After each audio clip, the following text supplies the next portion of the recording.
Hi again, everybody. They've lost 3 straight. What's your read on Miami? Turnovers, I know, are a big concern. I think they're a team looking for confidence. They're looking for confidence in something.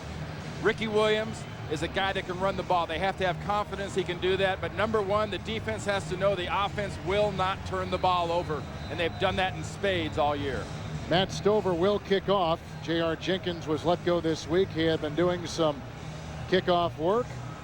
Deep back for the Miami Dolphins, Travis Minor, along with Rob Conrad. An unusual alignment to kick off, as Baltimore has overloaded one side for our opening kickoff here at Pro Players Stadium this afternoon. The Baltimore Ravens, the Miami Dolphins, the fake kick by Ed Reed, and then Stover boots it. And at about the 5-yard line is Travis Minor. And finds a little gap and is finally brought down on the play by rookie Chad Williams, a 27-yard return.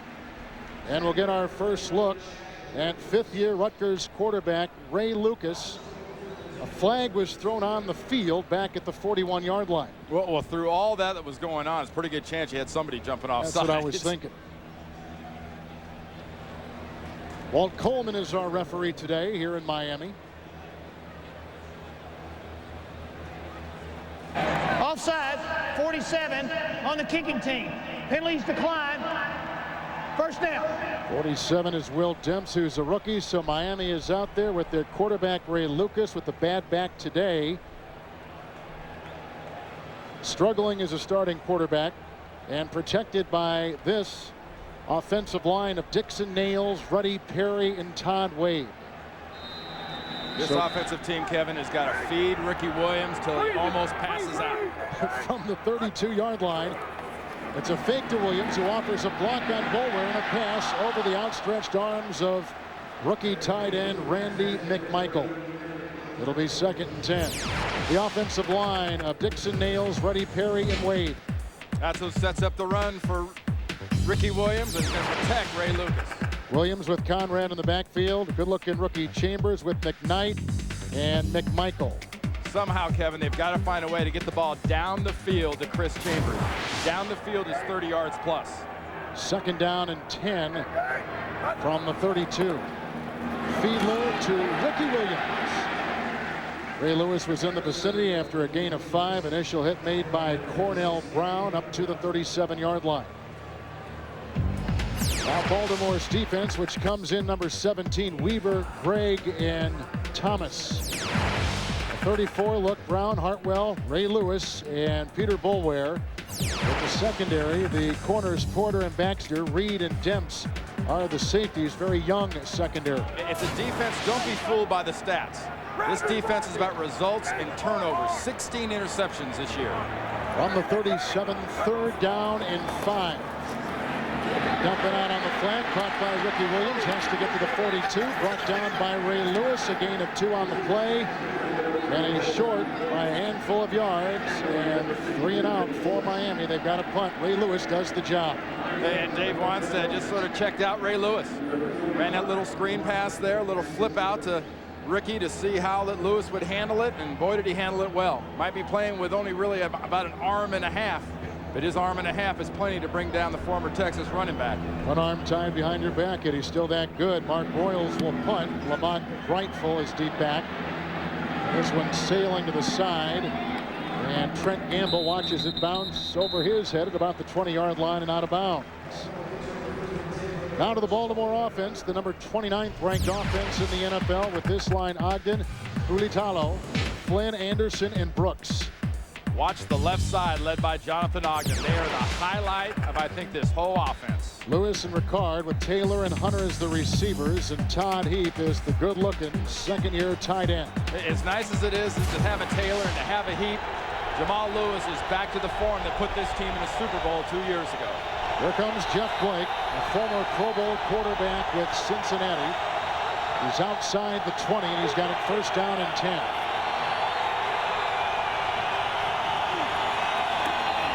And Jamal Lewis gets the call. Moreland Greenwood along with the Gonlier make the stop inside. And a gain of about a yard on the play. 2nd down and 9 coming up. Miami's defense is number 10 in the NFL. 43 look. Burnley with Bowens, Chester, and Taylor on that front line. Linebackers Rogers, Thomas, and Moreland Greenwood. And the secondary with the corners Certain along with Madison, Marion, and Freeman are the safeties. Surtain is a guy you want to watch today. 2nd down and 9. And Blake outside. Good catch made by Taylor. Hit on the side by Brock Marion and Moreland Greenwood. It's a gain of 6 up to the 28. Hey, you mentioned Patrick Surtain. I'll tell you another guy to keep a close eye on is going to be Jason Taylor, number 99, the defensive end. He's having such a great year, but he's got all the job he can handle in going against Jonathan Ogden. Ogden is 6'7" or so, about 325 pounds. Got almost 0 body fat when you stand next to him. He's a monster. Move Taylor around. Get him on the other side against Brooks, because Ogden will just absolutely absorb him. Chester Taylor is in the backfield. 3rd and a long 3. Blake being chased by Arturo Freeman and by Jason Taylor, and banged out of bounds at about the line of scrimmage, the 29. And like Baltimore, it's time to punt for them like it was for Miami. And what they want to do is, if they flush out Blake, they want him to run on the outside, because that's where most of their defenders are going to be coverage-wise. Where Blake can do his most business and be his most dangerous is if he has to run up inside into the middle of the field. Sastadil will punt with Robert Baker deep back for Miami. And Baker chasing it. And it goes inside the 20-yard line. Marked out of bounds near the 18. There's a case there, that hidden yardage I like to talk about, Kevin. You know, you were just out on about the 32-yard line last time, and Brian Billick's football team right now just picked up, you know, probably 12, 13, 14 yards in the exchange. That was a 54-yard punt.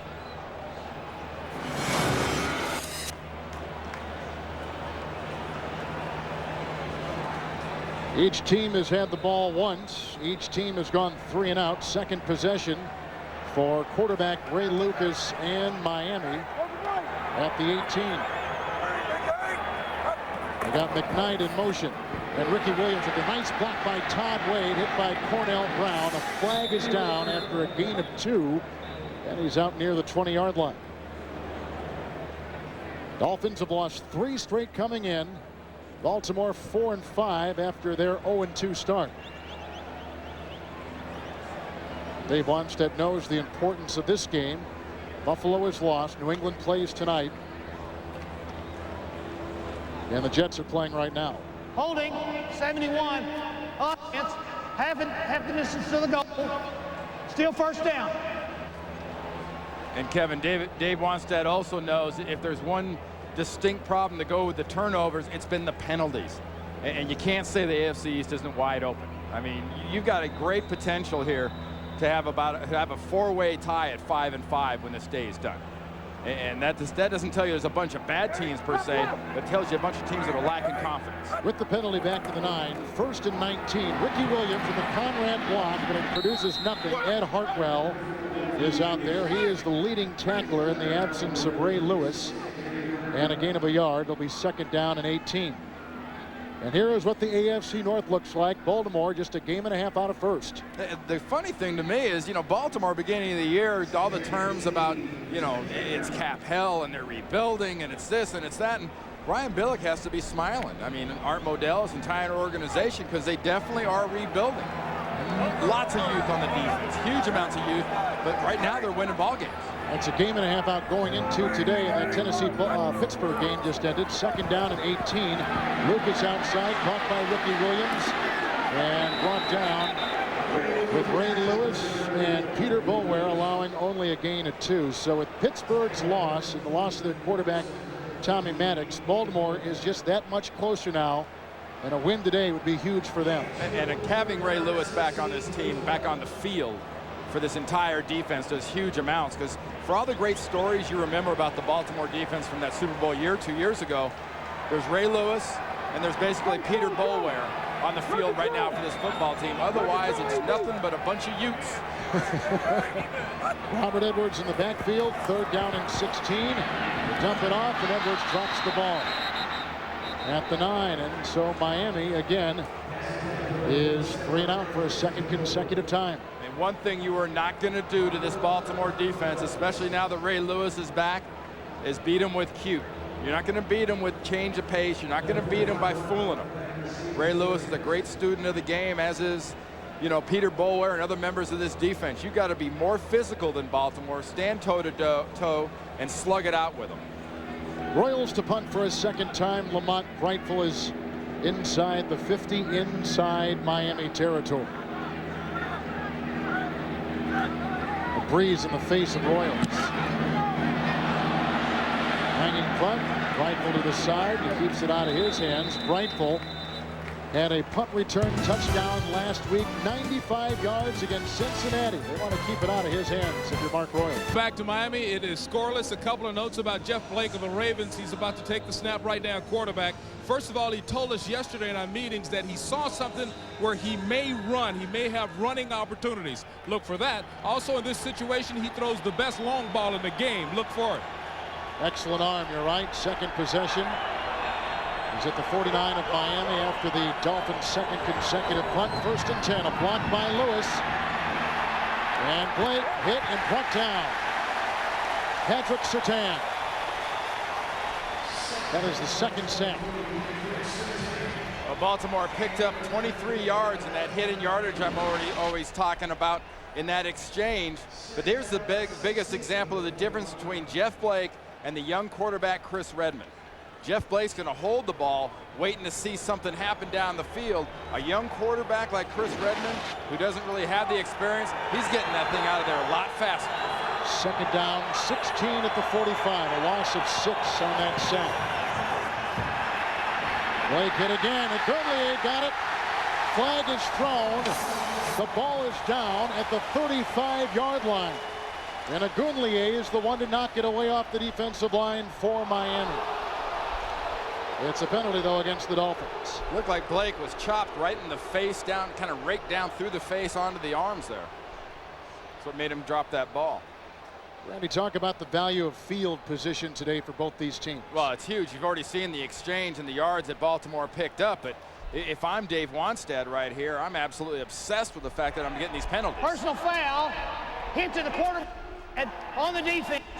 15 yards, 1st down. Penalties have killed the Dolphins all season long. And you can see the frustration in Wanstead. Yeah, that next 15 yards is gonna hurt you too, Dave, if you don't get off the field. And rightfully so. You see 27 first downs by penalty. There's Jonathan Ogden working against Taylor.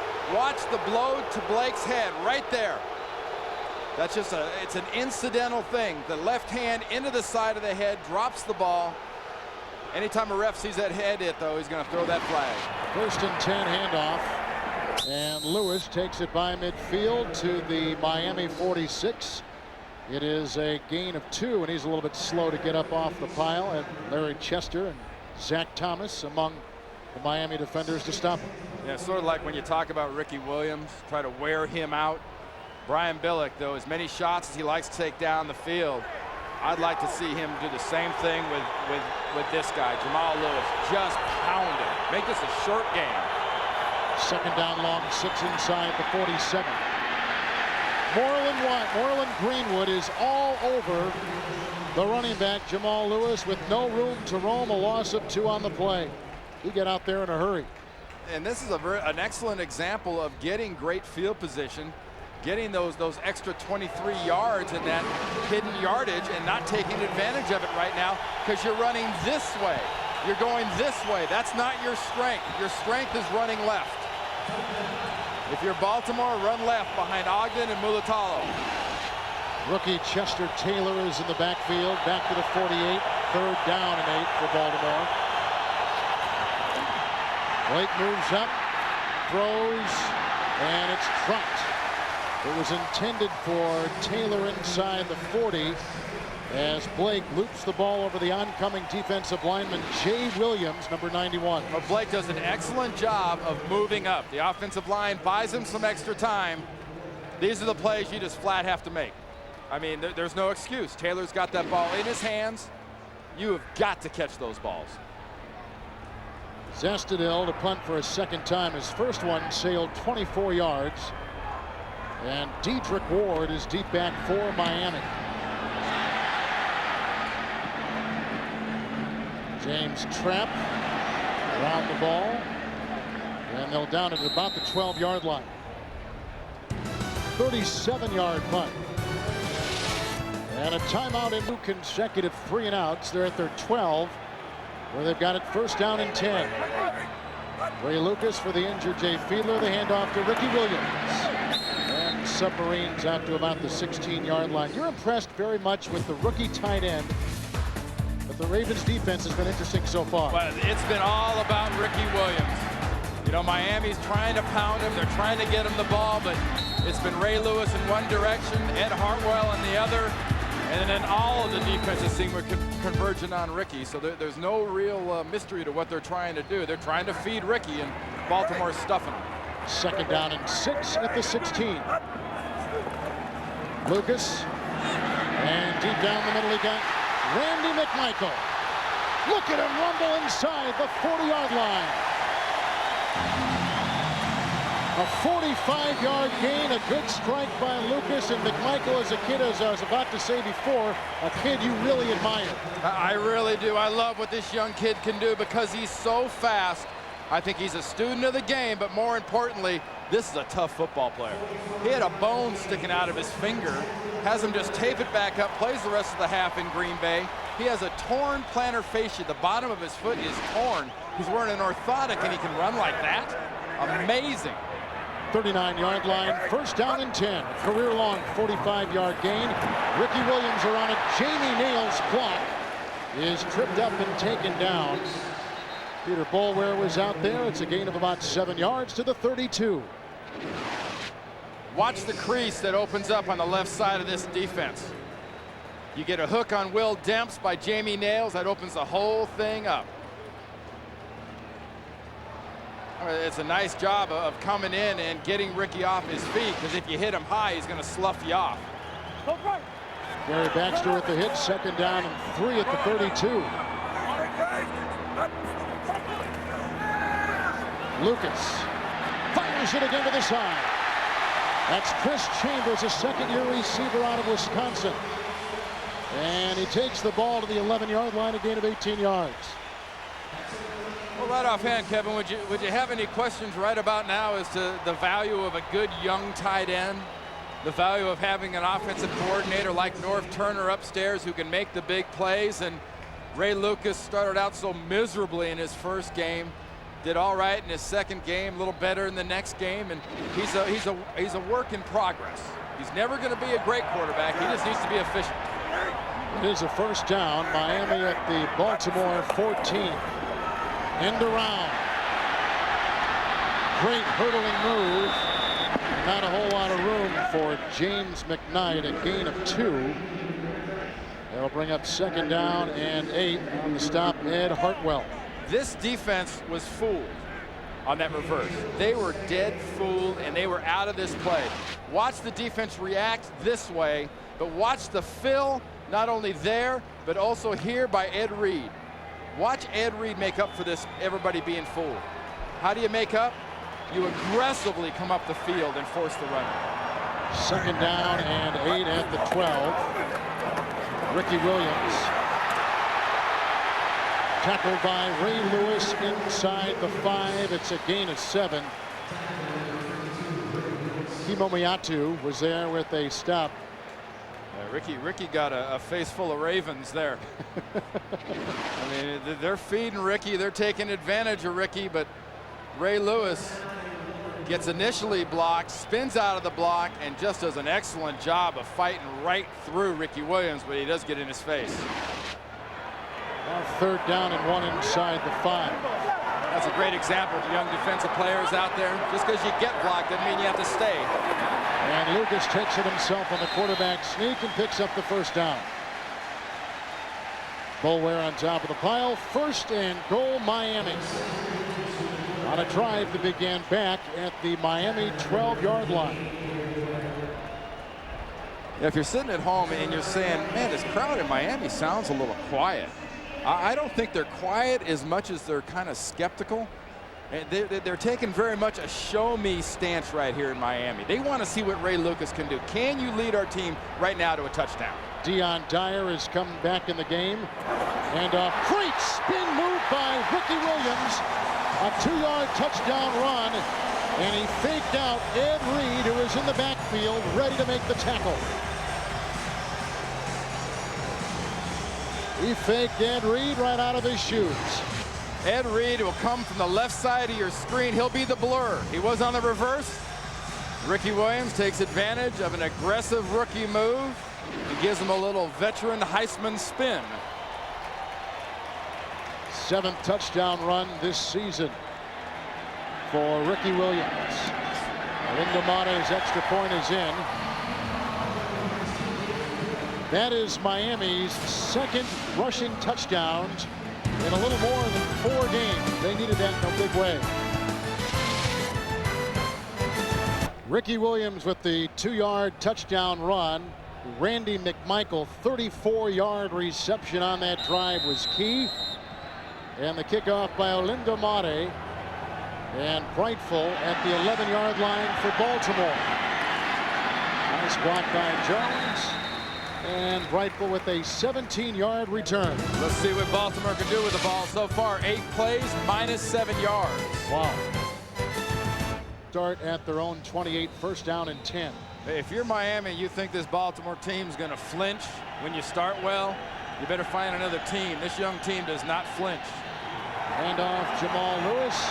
Gets a block from the tight end Jones. Moreland Greenwood wrestles him down at the 36-yard line. A hard-earned gain of 8 yards.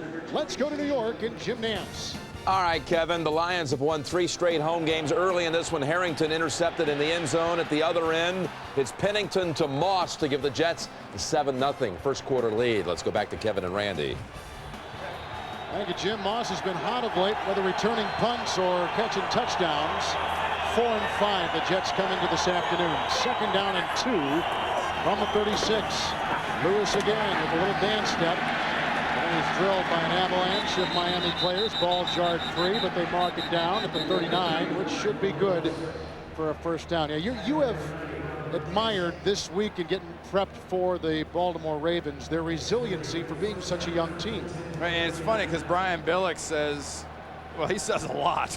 You know, you ask him one question, he'll talk to you for about 5 minutes. But, you know, one thing I found interesting, he kind of had a funny look on his face, and he went, you know, maybe they just don't know. You know, they just don't know they're not supposed to be this resilient, but somehow they are. 39-yard line, 1st and 10. And Ricard, the fullback, bulldozing up the middle for 6 yards. Just his 5th carry of the season. He's a 2nd-year player out of Northeast Louisiana. So the teaching, I am assuming, that these coaches on this Ravens staff are doing is having a pretty positive effect on this young team. Well, especially on the defense. You know, I happen to be of the opinion that the best teaching jobs in the league being done right now, maybe with the Baltimore Ravens and the Green Bay Packers. Packers have had the injuries, and somehow they've played so well. Baltimore's been unbelievable. 2nd down, 4 from the 45. Lewis grabbed by Jermaine Haley and brought down after a gain of a yard up at the 46. Yeah, the coordinators, Matt Cavanaugh on the offensive side for Baltimore. Mike Nolan, who's taking the place of Marvin Lewis, is the defensive coordinator for the Ravens. You look at their defense, though, and they've had a lot of chances to feel sorry for themselves. But when you got an offense and Jamal Lewis running the ball the way he is, you've got a veteran now leading this offense in Jeff Blake. I can't see how you can feel anything but confidence going into any game. It's 3rd and 3 from the 46 with an empty backfield. Blake fires outside and dropped by the 3rd-year receiver Travis Taylor. That's the 2nd time he's dropped one today. And both of these drops have come at a really bad time. He's been hit both in the hands. 3rd down, both clearly 1st downs. If he'd have caught that, we'd have given him 4 catches because he had 5 tries at it. And that's been Blake's favorite receiver. Well, he's got a real thing going. And you know what he says? They're rotating away from my tight end, so I've got to go to my wide receiver. Heaps that good a weapon. Another punt. Zastadil will punt once again. So Baltimore 3 and out the first couple possessions. And this goes over Dedrick Ward's head and bounces into the end zone for the touchback on a 54-yard boot. Ricky Williams, a 2-yard touchdown run. The Dolphins by 7. One of the headlines coming into today, the return of Ray Lewis to the Baltimore defense. How's he look the first couple of Miami series on offense? Well, it's not lacking for enthusiasm and running around, but I think Ray Lucas has shown a vision that he hasn't showed in the first 3 games. He's seen the field much better today. 20-yard line, 1st and 10. A fake to Williams, and Lucas fires outside, incomplete.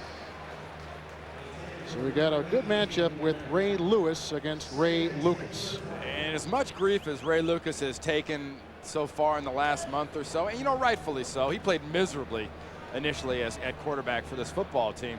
I think the main difference between he and Jay Fiedler is Fiedler just sees the play differently. They're not different plays. It's just it's processed differently.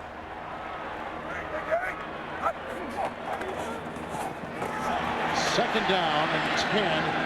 Hand off to Ricky Williams. Ray Lewis is there, bad shoulder and all, wearing that harness, and he gives up a gain of 4 up to the 24-yard line. There's that thing around his bicep, which is keeping his elbow, arm, and shoulder supposedly intact. Yeah, right about now, though, you'd have a hard time convincing any of those offensive linemen and Ricky Williams that this guy is very hurt. He's doing a nice job of running to the ball, but, you know, they're taking advantage, I think, of the aggressiveness of the Baltimore defense, and B, they're taking advantage of the youth of the Baltimore defense. That big play to McMichael was pure aggressiveness taken advantage of. Only one score in that first quarter, a 2-yard touchdown run by Ricky Williams. 7-0, the first place Dolphins. Took a wicked hit in that game with Tennessee today. That's all coming up on the Nextel halftime report from New York. We begin the second quarter. Dolphins on top 7-0. Williams a touchdown run. And Ray Lucas facing 3rd down and a long 5 from his own 25. What would be a good play here? I'd have to find a way to get the ball to that young tight end, Randy McMichael. He's already caught one today for 45 yards. Lucas, who's got to get to the 30. Loose ball on the play. Riddick Parker had his foot around it. Did they mark Lucas down as he was scrambling? I believe they did, but Miami's got a punt nonetheless. Well, their receivers opened down the field, but Baltimore, what I just talked about, their aggressiveness, it's exactly what they took advantage of there, was that aggressiveness, and the aggressiveness paid off getting after Ray Lucas. That would not have been a fumble, though. That knee was down. That's the 3rd 3-and-out for Miami. So both offenses have been staggering to begin this game. Lamont Brightful is back at about the 25-yard line, a 6th-round pick out of Eastern Washington. Mark Royals, the veteran, gets it high and lofts it to Brightful at the 27. Oh, what a stick! Scott Callion came in there and just drilled Brightful. That was an NFL smack. A 10-yard return after a 46-yard boot.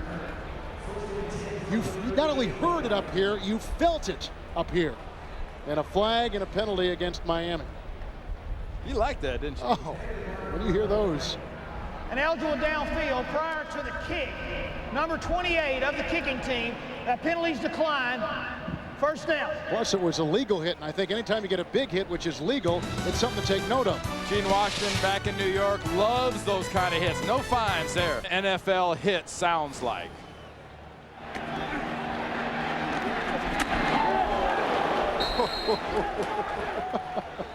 That is your full body, Mr. Gallion, on his full body. He rejoined the team week 2, did Scott Gallion, after Miami had terminated his contract in early September from the 38 Baltimore. 4th possession, 3 previous punts. 1st and 10. Blake down the sideline, and a 3rd drop today for Travis Taylor, who has been brilliant the last 4 weeks, but today is struggling, covered by Sam Madison. With your receiver struggling a little bit like Taylor obviously is, because watch the ball come down where he can catch it. I mean, Madison makes a decent play, but Taylor once again has got to be able to find a way to hold on to that ball. You're in a struggling offense to start with.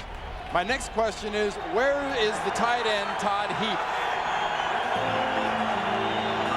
38, second down and 10. Flag is thrown, and the whistles blow the play dead. I got to ask you, and watching Heap this week on tape, is he a tight end or is he a Prior to the receiver? snap, false start, 7-7, offense. 5-yard penalty, taken down. That's the right tackle. He plays like a receiver, although he's called a tight end. You live in Kansas City. I shouldn't have to explain this to you. Words Tony Gonzalez come to mind. Yes. That's how people want to use these young tight ends, you know, much like Shannon Sharp for years and years. That's how people use them. And what happens is defenses are aware of that. That's why Taylor's seen so many balls, is they're rotating to Heath, and Taylor's been open, but he's not catching them. Chester Taylor in the backfield, second down 15 from the 33. Taylor got away from Burnett and is wrapped up and brought down by Zach Thomas after a gain of 3. And there's so far not really a whole lot of mystery to Baltimore. It's been the running back and the running game, and with that rotation to the tight end Heap, it's been, you know, pretty much Taylor. 4 passes, all to Taylor, and Brian Billick and his quarterback have got to find a way to get the ball to somebody else, because Taylor isn't doing it today. Third down and 12 outside the 35. Lewis in the backfield. They dump it off to the tight end, Terry Jones, a rookie out of Alabama. And even though he lost his hat, Surtain makes the stop after a gain of 7, and Baltimore's got a punt for a 4th consecutive possession. But this goes back to the resiliency factor. A lot of teams, especially veteran teams, when you get stopped like this, we get very frustrated. You don't sense much frustration out of Baltimore yet. Zastadil to punt, and Robert Baker is back inside the 20 for the Dolphins.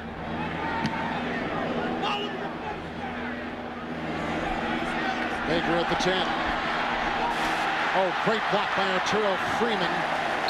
And the tackle was eventually made by the guy that centered the ball, Maise. 17-yard return. We've got a timeout. Kite, or have a kite fly you in the case of those pictures right there. That's why you sit on the surfboard when you do that, just in case you get a free ride. From the 27, 1st and 10 for Ray Lucas, who gives off to Ricky Williams, cracked by Ed Reed. Lewis jumps on the fray, a gain of about 3 or 4 yards on the play. It'll be second down, and we'll call it 7. The numbers on Ricky Williams, the last 4, is compared to the first 5 games. It's really no secret anymore, especially without Jay Fiedler, what you do when you attack Miami. And those numbers falling in those last 4 games are directly related to Ray Lucas being a quarterback and defenses not having respect for him. Lucas throwing today 4 of 7. It is second down, long 6, handoff Ricky Williams.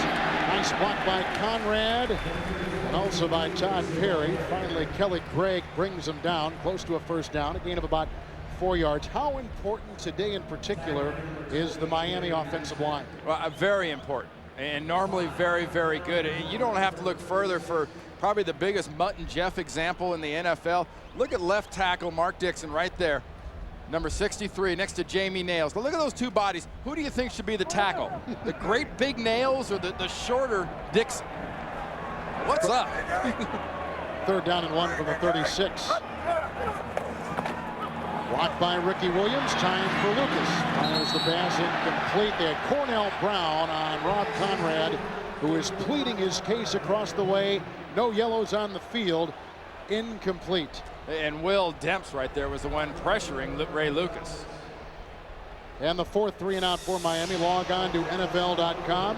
Help pick the NFL's all-star lineup. Cast your vote for the 2003 Pro Bowl squads at NFL.com or on AOL, keyword NFL.com. Dave Wanstad's about to blow a gasket on the sideline. He's going berserk. Royals to punt. Ed Reed almost blocked that punt. Brightful back at the 20. Gets by David Bowens. Has some blocking. Ed Reed blocks the punter. So Ed Reed almost blocks the punt. Ed Reed throws a crucial block, and Brightful takes the ball to the Miami 36, a 43-yard return. Kevin, you know what I forgot to mention about how resilient this football team is? They also have some pretty fast guys. Yeah. And look at Bradfield. He makes a little lateral move, and then whack, he goes up the field. There's Ed Reed getting Mark Royals, like you pointed out. What a nice job of hustle. That's part of resiliency. Part of Ed Reed's resiliency. Last week, he hot dogs it, gets the ball swatted away. What's he do later on? Makes a critical interception. That's being resilient. You don't get the punt block, you come back and make a big block. That's being resilient. Second time today, Baltimore has started in Miami territory. On the 37, the late handoff, Jamal Lewis, and brought down Larry Chester. Zach Thomas fall on him after a gain of 4, down to the 34-yard line. You know, having played offensive line in this league, Kevin, it's hard not to really like the left side of this offensive line that plays for the Baltimore Ravens. I mean, Mulatalo and Jonathan Ogden, when you see the plays start to the right, they start right because they know the left side's going to get mashed. Second down, long 6. Lewis again, hit by Greenwood and Freeman, and brought down near the 27-yard line and close to a first down. And what better example? Check out the blocks right here. Mulatalo and Jonathan Ogden. Mulatalo working against Haley. Good body, he and Mike Flynn. You get a turnout block. Tim Bowens is being blocked backside. That's the kind of body surface and maintaining your blocks that this offensive line can do. And now they're moving Ogden to an odd and an unbalanced right. Third down, 27-yard line. The pitch out to Lewis. And tries to dig his way. It'll be very close on the spot. And it appears as though he was lucky to get back to the 28-yard line, and that is it. Miami read that very, very well. Yeah, and you know, we talked about the unbalanced. And what do they do with the unbalanced? You've got all that beef on the right side. Look at Jonathan Ogden right there, lined up as tight end. What do? They go this way, away from the beef. Where's the beef? The beef's on the other side. Right about now, Jamal Lewis is saying, what's up? Where's the purple? I'm used to running behind a lot more of my color instead of into their white jerseys. Where does John Ogden fit in among the elite left tackles in the NFL? You mean the others? Yes. Because there's Jonathan, then there's the others. Jonathan Ogden is clearly the best left tackle in this business. He's paid like the best in the business, and he certainly is. But Baltimore, 0 for 5 on third downs right now. Do you go for it, or do you try for 3? I think right now you go for it with this offensive line and Jamal Lewis. Remember I said about resiliency? Brian Billick knows his team's resilient, but he also knows his offensive line is very powerful. This is strength versus strength. Miami's strength is inside on the defense with that triangle with Bowens, Haley, and Zach Thomas. You don't think they're going to use the inverted wishbone they used last week. 4th down and 1. Ricard and Lewis in the backfield. The fake, and Blake looks downfield, going for a wide receiver, Travis Taylor. After 3 drops, he holds on to the most important pass to him today. And Baltimore pulls an outstanding play out of their pocket on 4th down and 1. I mean, do you like this football team or what, folks? You have to like what they do. They give you the fake onside kick. They hang in there. They don't get down. And on 4th and inches, you throw a pass to a guy that's already dropped 3. That takes lots of guts. Stover's extra point will tie the game.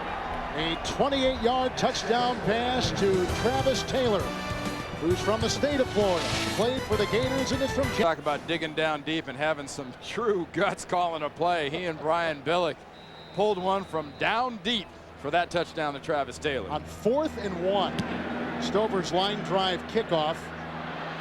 Ricochets off the tight end. Weaver is picked up by Rob Conrad, who weaves his way near the 40 on a 19-yard return.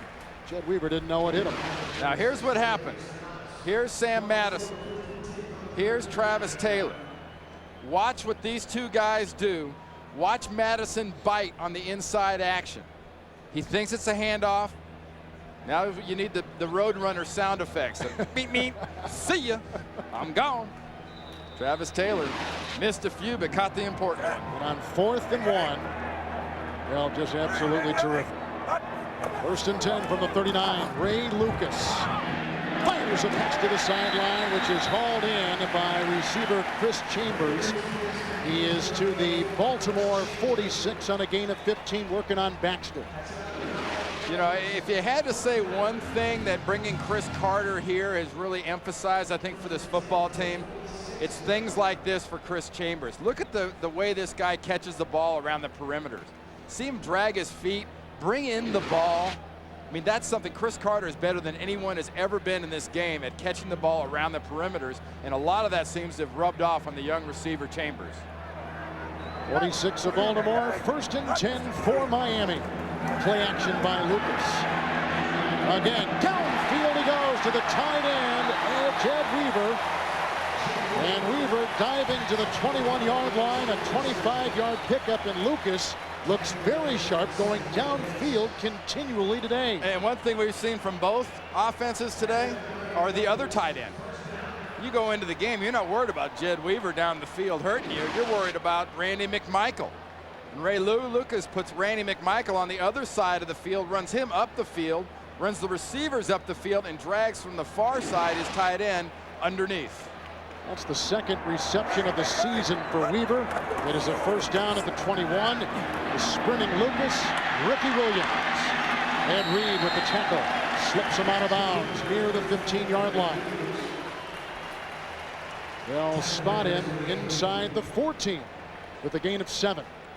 Now this is good planning. It's Ricky Williams starting right here. And what he does, they just want to bring him right out of the backfield with Ray Lucas coming under. Look at this game planning. You're taking advantage of things you've seen before from this defense, and you're creating one-on-one matchups for Ricky Williams. 2nd down, 3 inside the 14-yard line for Miami. Ricky Williams, flag is thrown. You know, I was going to come into the series saying, has Miami scaled back their offense for Ray Lucas with Jay Fiedler out? That's been anything but the case today. I really, like I said, I think he's seeing more of the field. Ray Lucas has suddenly, he's got 20/20 vision where it was 20/50 the last couple of weeks. Offside, 58, defense, 5-yard penalty, 1st down. That's Peter Boulware, offsides for Coach Brian Billick. And I know Dave Wannstedt's happy that finally somebody else gets a penalty, but Jay Fiedler standing there with that brace on that right thumb. They've taken off the cast. He'll be back in a couple of weeks. They project around maybe the 8th of December or so. But Ray Lucas today has played much like Jay Fiedler played before he got injured. The one difference I notice in this offense is the down the field throws you don't see. But Ray Lucas is 7 of 11 so far today. 1st and goal from the 8. Ricky Williams with a touchdown run already today. Runs into the arms of Kelly Gregg after a gain of 3. It'll be 2nd down and goal. It was interesting, some of the Jets who played Miami last week, where Lucas used to play himself, said he's too emotional. He has to learn how to control that very fiery emotion and passion that he has. I think one of the easier ways to control your emotions is to give the ball there to Ricky Williams.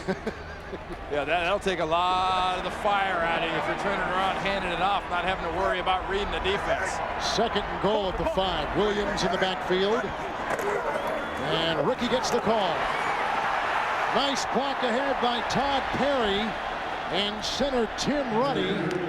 And Williams carves his way near the goal line on a gain of 4. You know how the bar on a face mask, that's about as far away as this run gets from the goal line, it seems. He talked about Ray Lucas's enthusiasm. How about Ray Lewis coming up and smacking Ricky Williams right there, and Ricky Williams in that pile just keeps on moving. Good mush up in the inside by Nails, Ruddy, and Perry. It's 3rd and goal from the 1. Lucas, touchdown.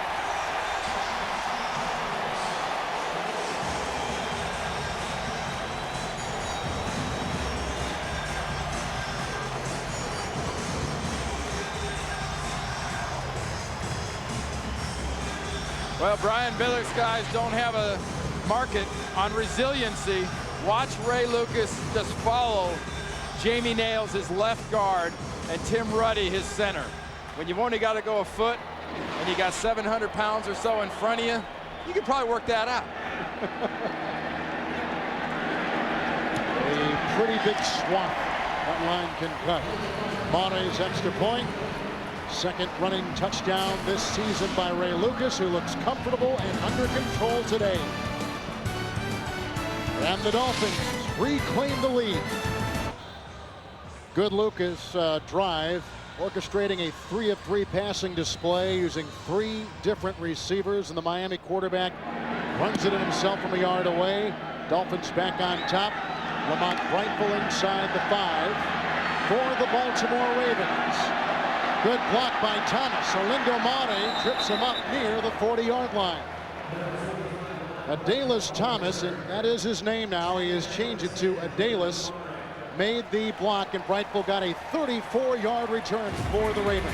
Yeah, Kevin, we talked about the struggles of Travis Taylor. When at first you don't succeed, and then you don't succeed, and, well, you don't succeed. 3 was not a charm. If he's your best receiver, you go there again. He's not only their best receiver right now, he's their best option. That's why you keep going back to him. Baltimore has it, 37-yard line, 1st and 10. Travis Taylor out of the University of Florida, 7-yard pickup. Brock Marion on the coverage up to the 45-yard line. You know, we keep talking about what's happening to Todd Heap, the young tight end. Todd Heap lines up right here, okay? Check out the defense, the linebacker and the safety, and the way they bracket him and take him away. How are you going to throw the ball to that tight end? That's why everything's going to the other side of the field.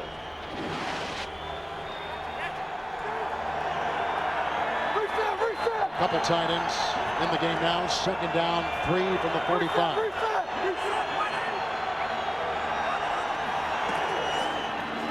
It's Lewis. Stood up and brought down. Gounlier was in the middle of that pile and plugs up the middle. Close to a 1st down. Get NFL breaking news, exclusive analysis, and team power rankings on CBSSportsline.com or on AOL. Enter keyword CBS Sportsline. Is Jamal Lewis, in your opinion, all the way back, 100%? Well, from the way you look at him, the way he's been running, yeah. You talk to him, and it's a typical high-quality, not only person but athlete who says, you know, I'm not all the way back yet. I don't know if it's going to take an 80-yard run where he outruns the defense for him to think in his own mind he's back, but you know, he's back to being the weapon that Brian Billett can rely on. I know that for certain. He comes into this afternoon, the number 7 rusher in the National Football League, and they've got a 1st down. 3 years out of Tennessee, just passed Priest Holmes last week as the all-time leading Baltimore Raven rusher. You know, honestly, he's the kind of guy in this situation, 2nd quarter, 5 minutes to go, you're down by a touchdown, you have that resiliency, pound him. Near the 48, 1st and 10. Ricard in the backfield with Lewis, who gets the handoff. And a stop there by Derek Rogers. No gain on the play. Rogers came streaming through. And a former defensive rookie of the year, in fact, took off Terry Jones's helmet along with Jason Taylor. How about Jason Taylor? Okay, one of the matchups you were going to watch today was Taylor against Ogden. Oh, I tell you, I keep saying about them, they're going to move him around. They haven't moved Jason around a whole bunch. And you know, you can see how smart Jason Taylor is. See, there's Jason Taylor right now. He got away with one there. And the league may talk to him about that next week. 48-yard line, 2nd down and 10. Blake with the pocket crumbling. Larry Chester around his ankle.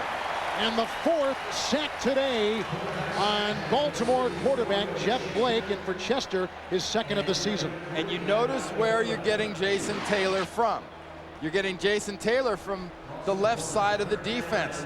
But what really gets this play going is the pocket collapses from the inside with Chester pushing the pocket back into Blake's face. 3rd and 10, 48-yard line.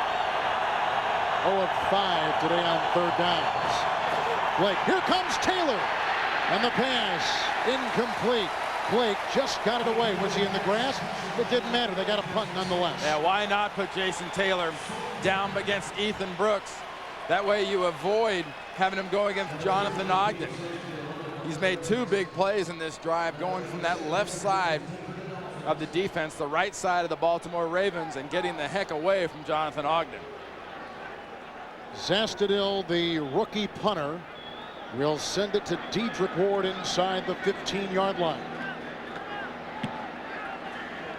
Beauty. Absolutely perfect. Oh, and a great bounce. And down by James Trapp. There is a flag at the 43-yard line. On the other side of the 50. 43-yard punt as it stands right now. And this is on Baltimore. Wiping away what was a great punt. Holding, number 90 of the kicking team. 10-yard penalty. Repeat 4th down.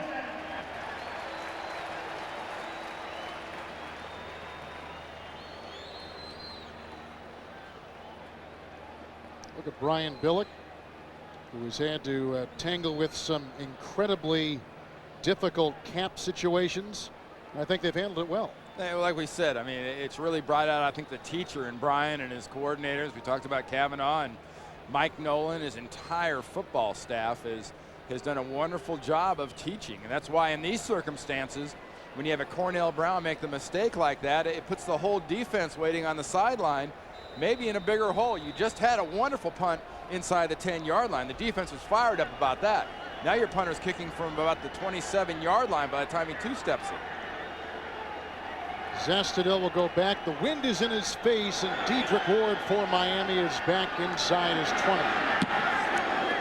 Brock Marion providing the rush. This not nearly as good. Some hidden yards right here I see we're going to talk about as they down it at the 33. All right, it was the 10. That was a 29-yard punt. Now at the 33. All right, which road environment in our NFL.com poll is the toughest for NFL teams to visit? Well, I'd first like to point out the tundra no longer freezes at Lambeau Field. Right, they have heaters underneath the field.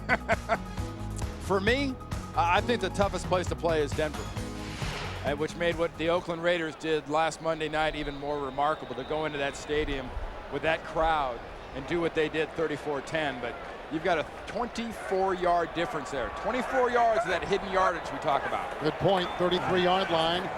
And the twirling Lucas gets it out to Ricky Williams. A block by Perry, a block by Ruddy.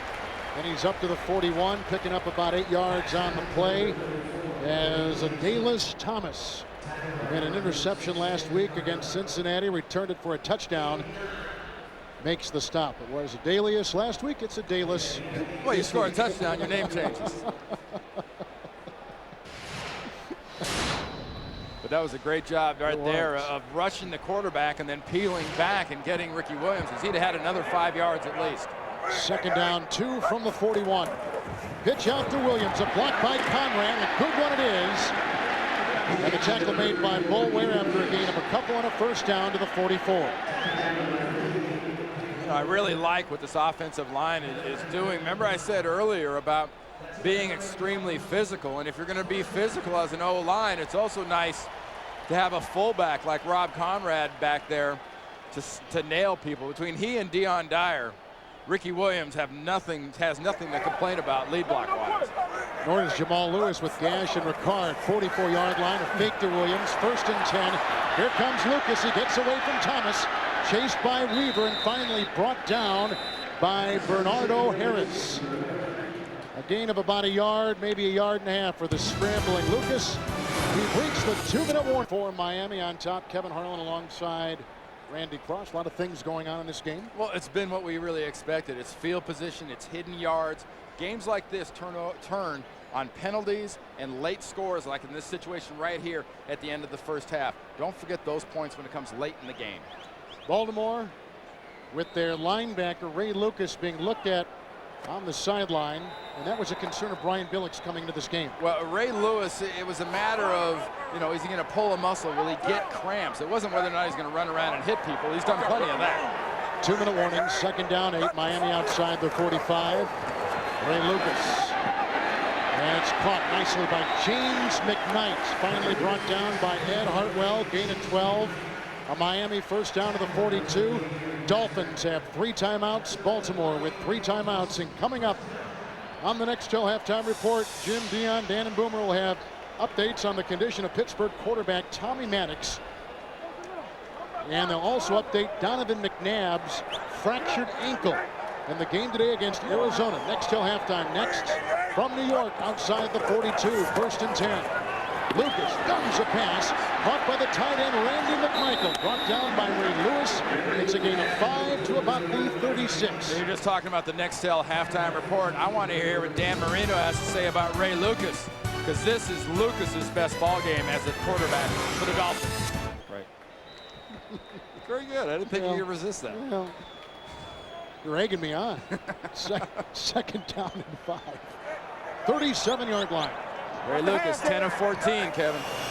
Miami's got 2 timeouts. Lucas will take it himself. Has got to get to the 32 and is spun down by Boulware at the 34. A gain of 3. And you really got to like the decisions Ray Lucas is making. For all the, the bad decisions in that first game when he came back. And he played a pretty solid game last week against the New York Jets, but just didn't make the big plays. Today, Dave Wanstead is watching his backup quarterback make the big plays, and today be the difference for this offense.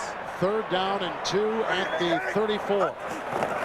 Lucas on the quarterback sneak. He tries to climb his way to the 32, where he had to get. He seems to think he's got a first down, and so does Walt Coleman. Well, he cozied right up to that wall of backsides we talked about earlier with Tim Ruddy and Jamie Nails and Todd Perry. Looked like a movie screen, all that white stuff in front of him. They're going to bring the chains on to see if Lucas on that quarterback sneak picked up the Miami first down as the Dolphins. He did. Are you kidding? Yeah. We talked about it. You're a quarterback. You take that snap, and your offensive line's wearing those white pants. It looks like CinemaScope. Yes. It's like HD TV. You're rolling on bodies. You see nothing but white stuff in front of you. You to put your head down, and those white back sides get you that first down. That's not hard to figure out. So now coming up the 8th play of the Miami drive. This drive began back at their 33. Dolphins have taken another timeout.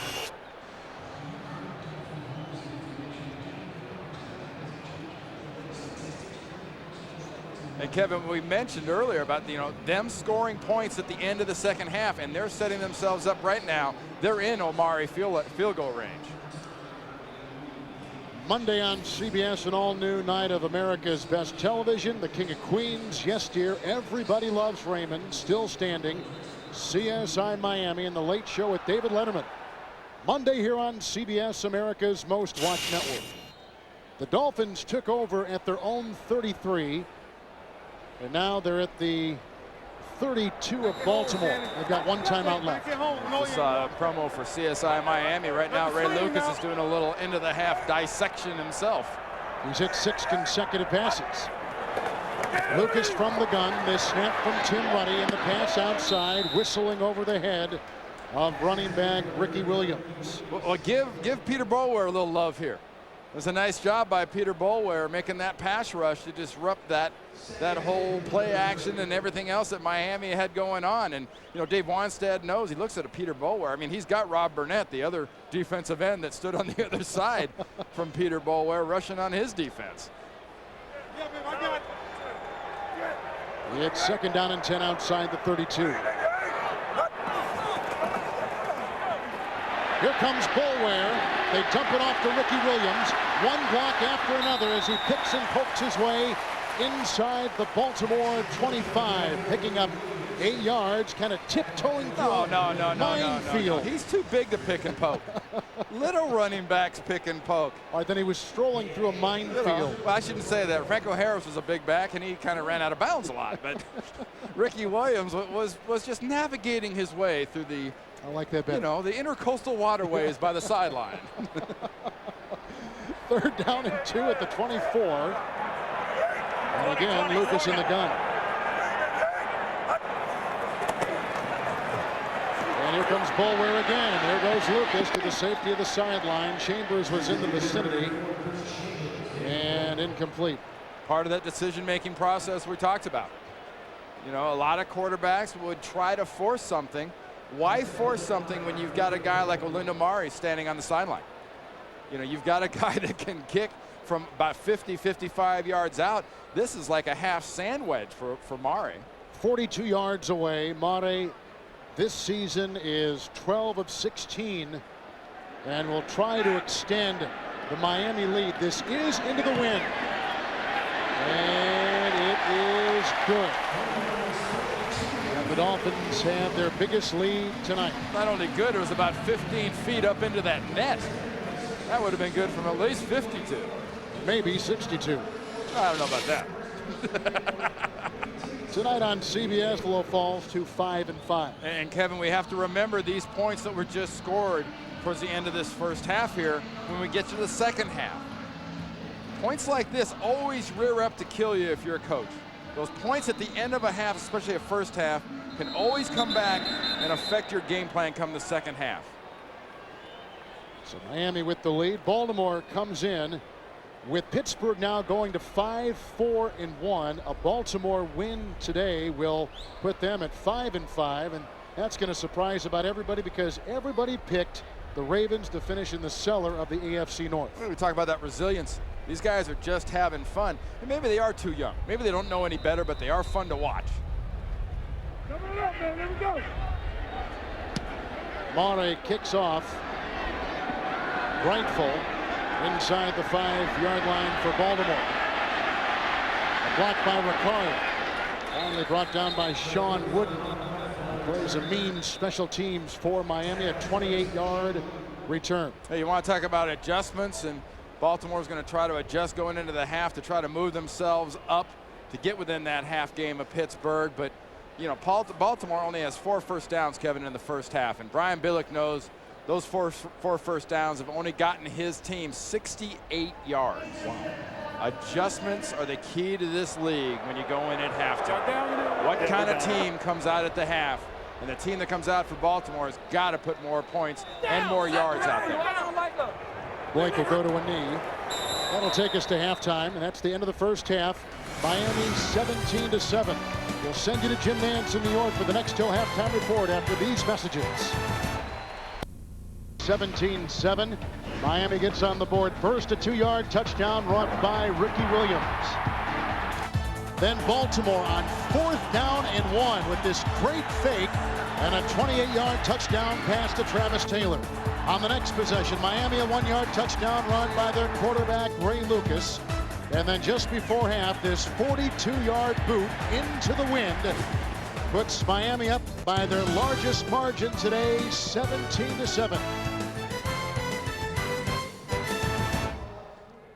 Don't miss the 6th. With Randy Cross, Ray Lucas has been the first half story. He really has been. I mean, can he do it for a second half in a row? But I think physically Miami has dominated this game. 213 yards total offense, 11 first downs, and Ray Lucas has made the decisions that have been the difference. Lucas, 11-17 moments ago. Beasley Reese caught up with Dolphin head coach Dave Wanstead. Dave, you had an excellent first half of play. What did you tell the guys? What do you guys have to do to maintain? Well, you know, this is the NFL. You know, we got 30 minutes. We got to come out with the same attitude and the same emotions that we started off the football game with, and finish every play. You know, we got to finish the football game, but we got to keep our attitude and stay after them for 30 minutes. All right, Coach. Thank you.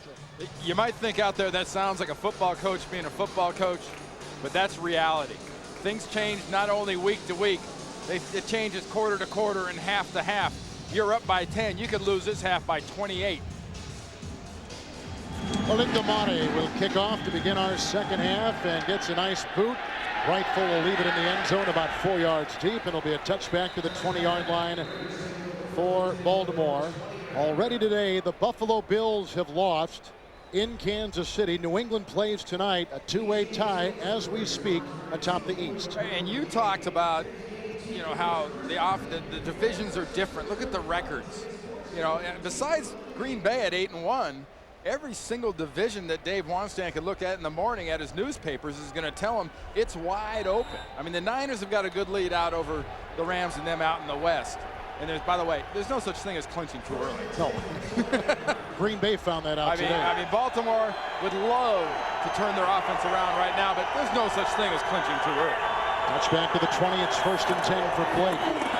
Jamal Lewis grabbed by Derek Rogers, his second solo tackle, picking up 3 yards as Lewis up to the 23-yard line. Where in the world is the tight end, Todd Heap, who we thought would be a factor in this game? There's 2 things missing, and we showed earlier the way they were bracketing him inside with the linebacker and then deep with the safety, taking him away from Jeff Blake. But my question right now is, it was just last January.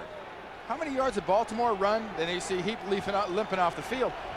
They ran for over 200 yards against this defense. Miami's stuffing the run. 2nd down and 7. Draw play. Lewis bursting outside, grabbed by Freeman, hit by Thomas, and brought down with the 1st down run to the 31-yard line, picking up 8 on the play on 2nd down and 7. Arturo Freeman and Zach Thomas get in on that tackle down the field, but you know, this Miami defense came into this game sort of on a mission after being embarrassed last year by Baltimore's offense. And honestly, talking to some of the offensive linemen for Baltimore before the game, they fully expected to be able to run it right at Zach Thomas in this defense and do some business. It's 1st and 10. Heap still on the sideline. Blake back the pass. Guns a pass, and it's caught by tight end Terry Jones. His 5th reception of the season. Terry Jones, a rookie 5th-round pick out of Alabama, a hobbling Blake after the play. It's a pickup of 15 yards up near the 46. And one thing this team can't afford is to get Jeff Blake dinged. He's been too good going into this game. He throws the ball, and rolling into his lower leg right there was Haley, 94, the defensive tackle. You think Blake has the best arm maybe in the NFL in terms of the long ball? Well, he throws the long ball better than anybody has played in the last 10 years. 1st and 10, 45, stood up on the play by Rogers. Zach Thomas, no gain on the play. So an excellent arm. Give us a feel for Blake's career. A Pro Bowler at Cincinnati. What happened from that point on? I'll give you 2 words that should explain everything to you. Cincinnati Bengal. When you're a Cincinnati Bengal, people do not respect what you do around the league because your team is losing the way they were. The combination of Jeff Blake and Pickens and them was as good as anybody in the league, but they lost so much I don't think enough people noticed. 2nd down and 10 near the 46. Blake incomplete. Drop pass. Terry Jones, the rookie tight end. Todd Heap has a thigh contusion, we are told. May return. As you see some scores, Atlanta going to 6-3-1, beating the Saints. Now Heap back out there. Yeah, we talked earlier about Randy McMichael, the rookie tight end from Miami, and how tough he is with the broken finger and the tear in the plantar fascia. I mean, Heap and the young guys know right now they're in a different league. This isn't the NCAA. You get dinged, you got to stay in there, and if you're going to stay in there, you got to make this 1st down. Baltimore is not converted on 3rd down today. 3rd down and 10, 46-yard line. Great block by Ogden. Outside it goes for Chester Taylor, the reserve running back out of Toledo. Shy of the 1st down, picks up 4. He's up near the 50-yard line, and Baltimore will have to punt on their first second-half possession. What Baltimore did right there is they tried to drag across Todd Heap across the formation. They tried to bring him across the field. Miami jumps all over it, covers everything deep. Excellent job at defense by the Dolphins. Dedrick Ward is deep back for Miami, awaiting the Dave Zestadil punt. Rookie from Ohio University. Number 10 in the AFC punting. Again, Brock Marion knocking on the door. And Dedrick Ward signaling for and being allotted a fair catch after a 42-yard punt back at the 8-yard line. Wow. I love the way you've decorated in here. Back in Miami, 17-7, a couple rushing touchdowns by the Dolphins. Touchdown pass to Travis Taylor from Blake for Baltimore. If you're Baltimore, you're looking for a turnover here. Try to create something. On the 8 after the punt, 1st down and 10, Ricky Williams. He was slowed up initially on that defensive line after a gain of 4. Then Bulware finishes him off, and he's up to the 12.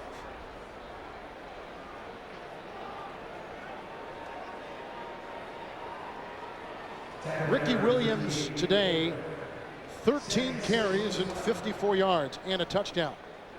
And they've thrown him the ball. I mean, they have featured Ricky Williams And Ricky Williams has opened up some good stuff for Ray Lucas, and Ray Lucas has taken advantage of it. 2nd down and 6. Ball is at the 12. Williams again, but Michael tried to give him a block, and Peter Boulware shoved him out of the way and brought him down. 3rd and 6. If there's one thing this Miami offense has been guilty of, when they lose the game and they get in these positions, they've had these first possessions of the second half, and they've started off exactly how you don't want to. 5 turnovers on your first possession. Dave Wanstead hates those penalties the Dolphins have been getting, but he hates the turnovers a lot more. Turnovers, the penalties, and his offensive line. 3 main concerns for Wanstead coming into today. 3rd and 6. Right on the money, and it's caught on the fly by Chris Chambers. A 13-yard pickup on 3rd down and 6. He's up to the 25. It's hard to decide exactly what the situation is with Chris Chambers, whether he is underutilized or underproducing. He's as talented as anybody out there. He can go up there and get the ball as good as anybody out there. He can get deep, and I've already mentioned his ability in the perimeter of the field. This is a guy every single team you play ought to do everything they can to make sure you can't throw it. Set all kinds of Miami rookie receiving records a season ago. 25, 1st and 10. Pitch back, flea flicker. Lucas going deep. He's got a receiver. Oh, and what a dropped. Incomplete. McKnight. Will Demps was with him, and it was just that close. What a throw by Lucas, who launches a rocket. Receivers down the field. Watch the action by the backers, and watch both receivers come open. The bottom of the screen is Chambers. You could have thrown it to him, but they go deep to McKnight, who lays out. You ever hear the term fingertip catch? You have 10 fingertips, you only got about 7 on them, and the ball wouldn't stick. That almost did. 2nd down, 10, 25-yard line. Play action again. Screen pass set up. Rob Conrad, a nails block, and a tackle made by Demps from behind at the 30. You thought today that Conrad could be very good and under the radar type of guy. Why? Well, I think he's a good guy to get because of the other weapons. You're worried about Ricky Williams. You're worried about what he can do. You're worried about Chris Chambers and Randy McMichael. And in this style of offense with Norv Turner, remember, Daryl Johnston thrived in this offense for Dallas for years, catching those little dump-off passes and being a receiver out of the backfield. And Conrad has an opportunity against this defense to do very similar things. Robert Edwards in the backfield. 3rd down and 4 from the 31. Chambers on the move. Hand off to Chambers. Boulware smells it out, brings him down, along with rookie Anthony Weaver out of Notre Dame. And Baltimore's defense holds. No gain on the play. Miami's got a punt. I don't think much of that one. Yeah, it's Ray Lucas and his offense. They have featured Ricky Williams, and they featured Chris Chambers, and they've tried a little razzle-dazzle, and then they sort of out-thought themselves and out-cute themselves and try that inside kind of reverse action, and Baltimore wasn't even coming close to biting. Mark Royals with the boots. Brightful waving his arm. Fair caught back at the 33, make it the 23-yard line, a 46-yard punt. And a timeout. Consecutive games heading into today. Miami had scored 10 points in each. This afternoon turning into evening here in South Florida. They've scored 17. And there's 3 stories right now. It's the play of Ray Lucas, it's the play of the Miami defense, and it's what Jeff Blake has not been able to do. Only 6 first downs and less than 100 yards so far of offense. After the Miami punt, 24-yard line. Ricard on 1st and 10, grabbed by Jason Taylor and Akunlier, and Dave Bowens all brought him down. Hey, you can't say enough right now about the job that Jim Bates and his defense is doing. Bates is the coordinator for the Dolphins, and he's featuring Taylor coming from the offside, Zach Thomas stuffing the run, Haley and Chester inside putting the pressure on Blake. This has been excellent team defense for the Miami Dolphins, frustrating the veteran Blake. They've really limited his mobility as well this afternoon. And remember, we talked about him running inside. There's been nowhere for him to go inside. Good point. 26-yard line, 2nd down and 8. Ogden again. Great blocking on Taylor. Nice move by Lewis. Breaking a Bowens tackle, and there he goes. Cracking his way into the secondary. Sean Wooden brings him down at the 48-yard line after a dazzling run of 24 yards by Lewis. Oh, my. And Ethan Brooks at the end of that play put a full-on Tyrannosaurus Rex T-bone on Patrick Surtain. He was certain, but he's Surtain now. He knocked an eye back into him. Jamal Lewis running 77 just comes and lays Surtain out. 48-yard line in Miami territory for Baltimore. Play action by Blake, winding up. He gets away from the oncoming linebacker Rogers and throws it away, but Miami was breathing down his neck. Busy day in the NFL, and for that, let's go to New York and Jim Nance. All right, Kevin, the Broncos are running up and down the field. On the Seahawks, it's Mike Anderson in, 10-6 the score. Portis is over 100. It's 162-28 in rushing yards. 10-6 Broncos at Seattle. Let's go back to Kevin and Randy. Denver coming off that loss on Monday to Oakland. Shanahan 6-1 after losing on Monday night in his career. Well, if that's all the score is and they've been running the ball, they must have been turning it over, too. Absolutely. Second down and 10. Blake again. Puts a laser beam into the hands of Patrick Surtain. His NFL-leading 5th interception. That's the first turnover of the game. Patrick Surtain picks off Jeff Blake. Watch the eyes of Jeff Blake. Looking right, looks middle. Surtain never budges. Taylor never had a chance. Big turnover. I talked about Patrick Surtain being laid out by Ethan Brooks earlier. Watch him here. He just reads the quarterback perfectly and steps in front of that one for the interception. Look at that. Read, sees the running back. Easy pick. Best beginning field position today by Miami, the 40 of Baltimore. First down and 10. Ricky Williams, a block by Conrad. He's chased on the side by Porter and ushered out of bounds at about the 33 in a run of 7 yards on the play. Let's go back to New York and Jim Nance. All right, an update from Detroit. After a big roughing the passer call kept the drive alive. Harrington to Schrader, extra point good. The Jets had a extra point blocked earlier in this game. That's the difference. Let's go back to Kevin and Randy. Well, Harrington has completed less than 50% of his passes in 3 consecutive games. I think he's getting better week by week. Second down and 3. On the 33, Ricky Williams. Another block by Conrad. There's Lewis and Boulware and Thomas all colliding on Ricky Williams. Tonight on 60 Minutes, if it surprises you that the president could call Osama bin Laden an SOB, which he does, it'll surprise you even more how candid he is about himself and the war on terrorism. It's tonight on 60 Minutes. Then it's Becker and Everybody Loves Raymond. Then the conclusion of Master Spy, the Robert Hansen story. That's all tonight on CBS, America's most watched network. And if you like plain talk from your president, watch 60 Minutes. Little leadership there. Third down and 1 from the 31. Lucas playing with a bad back, gives to Ricky Williams. Oh, a great penetration on the play by Cornell Brown. Guy who didn't even play last year. A 5th-year player from Virginia Tech. Great penetration on the play, and Ray Lewis right there to help him finish it off. And the 6th time that the Dolphins had 3rd and 2 or less. Look at Ray Lewis. You can tell you're not seeing 100% Ray Lewis right now today. That shoulder has got to be killing him.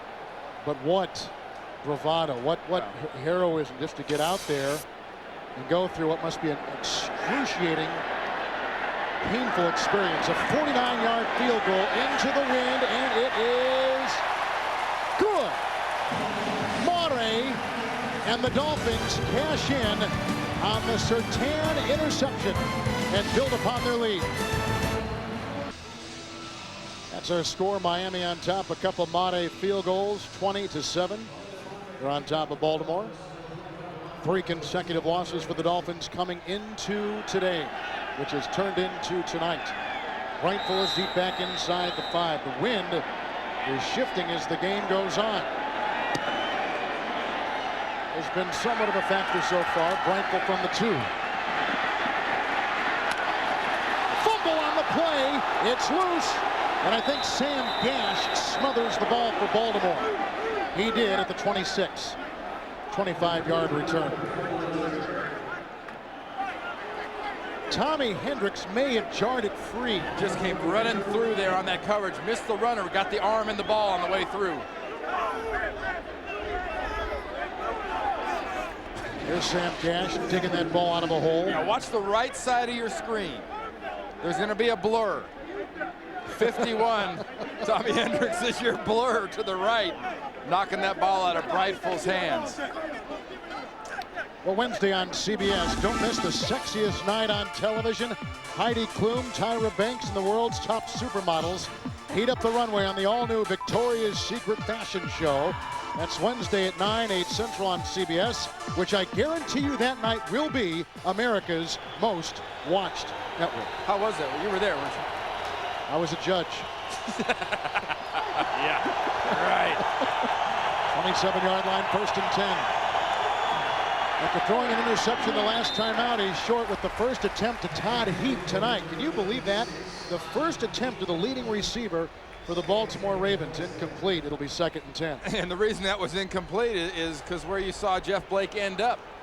You know, he's not getting himself up off the ground for no good reason. I think this entire Dolphin defense, Jim Bates has done a wonderful job of changing things up. You know, it's been Rodgers, it's been Chester, it's been all of the defensive linemen, even Taylor's gotten in there. 27-yard line, 2nd down and 10. Lewis in motion out of the backfield. Blake with the quarterback draw, has to get to the 37, slides into the feet of Brock Marion, went down at about the 35. He's short of the first down. Remember the slide. A quarterback slides, the ball is spotted where the slide starts, not where he skids to. And this is the area of the field that Jeff Blake talked about running in.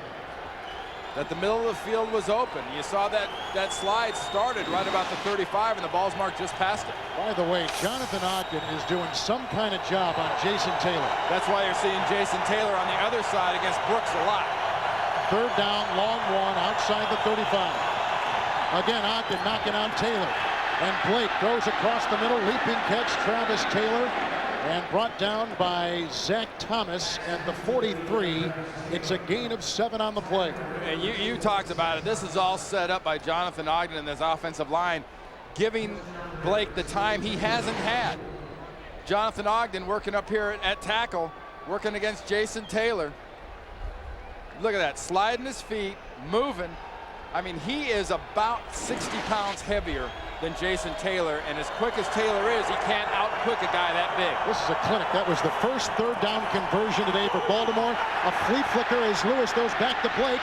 Blake going deep, and he's got a receiver. His rookie Johnson, incomplete. A flag, no flag thrown on the play. Inside the 5. No yellow on the field, going for 6'2", rookie wide receiver Ron Johnson. Incomplete pass. Well, you're right. He's got a gun. And this is a confident young rookie. I mean, his dad's Ron Johnson. Played a little professional football himself, and he's got that poise. And he goes up thinking, I'm going to get it. But he forgets about the dynamic duo back there waiting for him, especially Sam Madison getting his arm back up through there and preventing that completion. Johnson's dad played for Pittsburgh in the late 70s and early 80s. 2nd down and 10, 43 for Baltimore. Pitch out to Lewis, blocked by Ricard and Mulitalo. And a nice run by Lewis where there appeared to be not much running room whatsoever, and somehow picked up 7 yards on the play. He's up near midfield. Did you see Zach Thomas? Zach Thomas gets out of the play, is chasing the play from behind. And, you remember the old game Bill Cosby used to talk about, buck? Yes, everybody stood there and you jumped on top of people. Zach Thomas was playing a little buck there. The other guys were grabbing and holding on, and he just jumped on top. Thomas has led this team in tackle. Last couple of years, a 3-time Pro Bowler. 3rd down and 3 from midfield for Jeff Blake and the Ravens. Mike Flynn is the center.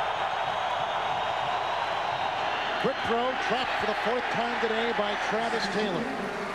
And officially, we've got 4 drops. He did not drop it in the end zone earlier tonight, which was A touchdown, the lone score for the Ravens, but they've got a punt nonetheless on 4th down and 3. And you saw Jeff Blake there kind of pat himself in the chest looking over at Taylor saying, you know, that's on me.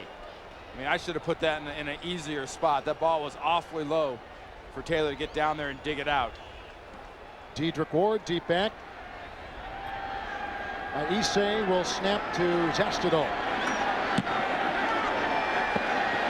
Good block by Bernardo Harris. Fair caught, 15-yard line. But James Trapp right there, breathing down his neck. The Dolphins looking to break a 3-game losing. He was kind of maligned. They've done a pretty good job, though, this afternoon. In the last 2 games, 8 sacks they've given up today. The old goose egg so far. None so far. 16-yard line after the punt. Ricky Williams on 1st and 10. Ray Lewis is there along with Kelly Gregg to bring him down after a gain of 2 on the 18-yard line. One of the big stories in the NFL today, Pittsburgh quarterback Tommy Maddox and his injury. Let's go to New York and Jim Nantz. All right, the update on that, Kevin. The NFL releasing news that Maddox right now has feeling in all extremities with sensation and movement.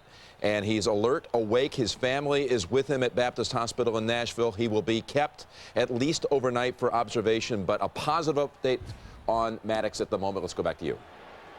Great news, Jim. Thank you very much. 2nd down and 8. Lucas across the middle, and Chambers makes the grab, and then Lewis grabs Chambers after a gain of 4 up to the 22-yard line. It was a scary day. Donovan McNabb, the sensational quarterback for Philadelphia, fracturing an ankle, out for the season. Out for the rest of the regular season. Wow. The numbers on Lucas. He's been the difference. I mean, Ricky Williams has run the ball well, but the 0 touchdowns isn't as important as the 0 interceptions. It's 3rd down and 4 from the Miami 22. Lucas across the middle and throwing behind Dedrick Ward. First time he has thrown to him in Miami. Like Baltimore before them. Has got a punt. Monday in an all-new late show with David Letterman. Catch King of Queens star Kevin James. Music from Matchbox 20. Plus, Dave brings in an entire small town to be a part of the late show crowd. It's Monday on CBS, America's most watched network, with Randy Cross, Beasley Reese, Kevin Harlan in balmy Miami. An entire small town. How about that? It's got to be a very small town. I grew up in L.A. no small towns there. Brightful at the 30-yard line with the Mark Royals punt, and is brought down nicely by David Bowens. 48-yard punt and a 9-yard return. And we keep talking about, you know, where have certain guys been, and Ray Lewis started this game out strong. He was all over Ricky Williams with the pass, all over Ricky Williams on the run, and he's made big plays in this football game. He's been there when the Ravens needed him early. But I think the Miami offense has found a way to run the ball around Ray Lewis, because he hasn't been much of a factor since the first quarter. Baltimore takes over, 39-yard line, 1st and 10. This is Jamal Lewis, Moreland, Greenwood, Arturo Freeman, Rob Burnett, a former Raven, at the bottom of the pile there with the tackle. We were just talking about Ray Lewis, and we mentioned earlier with Jonathan Ogden, you know, about him being, you know, where do you rank him? Well, the others are below him. There's Ogden. Well, when you look at Ray Lewis, it's the same thing at middle linebacker. And there's a lot of other middle linebackers in this league that get attention, and rightfully so. But this guy is the best, and I'm talking about easily. He strikes fear in the running backs' hearts. This guy can run like a safety, and he's got the power of the defensive end. 2nd and 9. Blake stumbling as he got the snap from Flynn, and stumbling ahead himself is Jamal Lewis. Stopped by Rodgers, who's had a very active defensive day for Miami, up to the 41.5-yard line. And on the other side is another middle linebacker in Zach Thomas that, you know, sort of quietly goes about his business. You know, Brian Billick labeled a group of his guys the Buddy Lee group. You know, sort of the, you know, just the everyday working class guys. They're in a better Buddy Lee in the league for Billick to talk about than Zach Thomas at middle linebacker. He is Buddy Lee. That'll take us to the end of the 3rd quarter. Miami has got a couple rushing touchdowns and a couple Mane field goals. We go to the 4th quarter, and first place Miami leading Baltimore. We are set to begin the 4th quarter from Pro Players Stadium in Miami. 3rd down and 7. Jeff Blake from his own 41. Here comes Taylor, fumble on the play. And I can tell you that Taylor did not go up against John Ogden that time. No, Ethan Brooks, he went over to the other side. He was tired of getting erased. Like you called. Went away from the non-eraser. Not that Ethan Brooks is bad, but he's no Jonathan Ogden. And you see Jason Taylor lining up over you, and you're going to get a dead, just speed rush coming from the left side of your screen. Slaps the ball, strips the ball, gets the quarterback. And luckily for Baltimore, Jonathan Ogden falls on that ball and recovers it. Why is it taking so long to keep him over there as opposed to putting him against Ogden the entire night? Hey, you could have nightmares to keep him over Ogden. Yes. I mean, he could affect him. He could leave a mark. Zestadil to punt. Robert Baker is deep back inside the 15-yard line, gets away from trap, and is brought down nicely on the play by linebacker Brad Scott, a rookie free agent. A 54-yard punt and a timeout. On top of Baltimore, 20-7 with Randy Cross, Beasley Reese, Kevin Harlan. Nice hat. Well, I should say It's a bad look. Spent all day making. But Ray can play. 18-yard line, 1st and 10, and Ricky Williams run of a couple yards.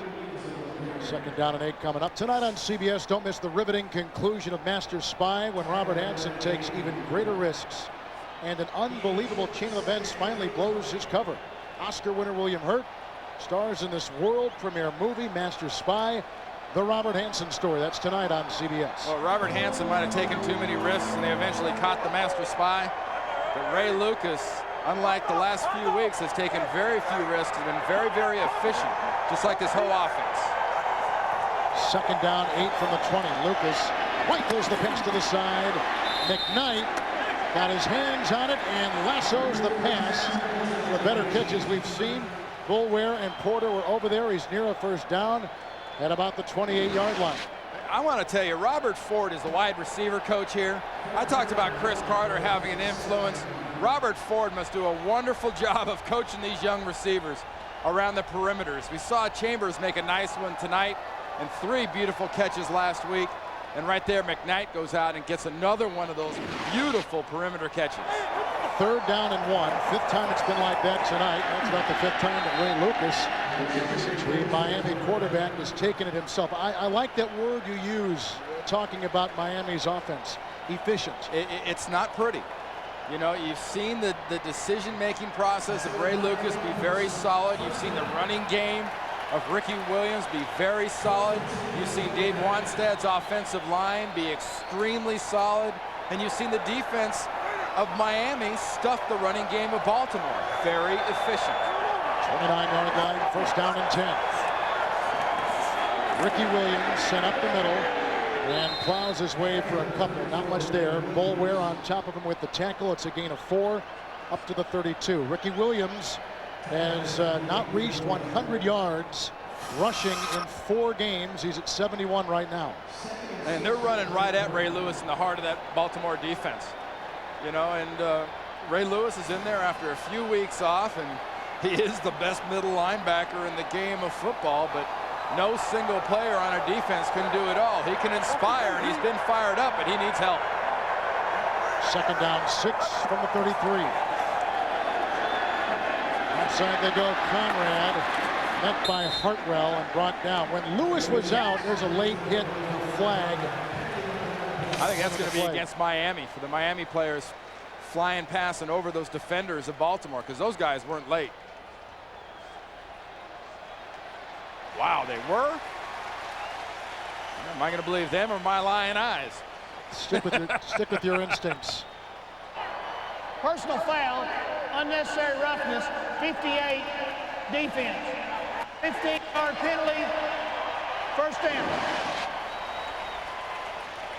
Well, this should come right at you, and you should be able to decide, because Conrad comes into the flat. Hartwell is right there, as he has been for the last month.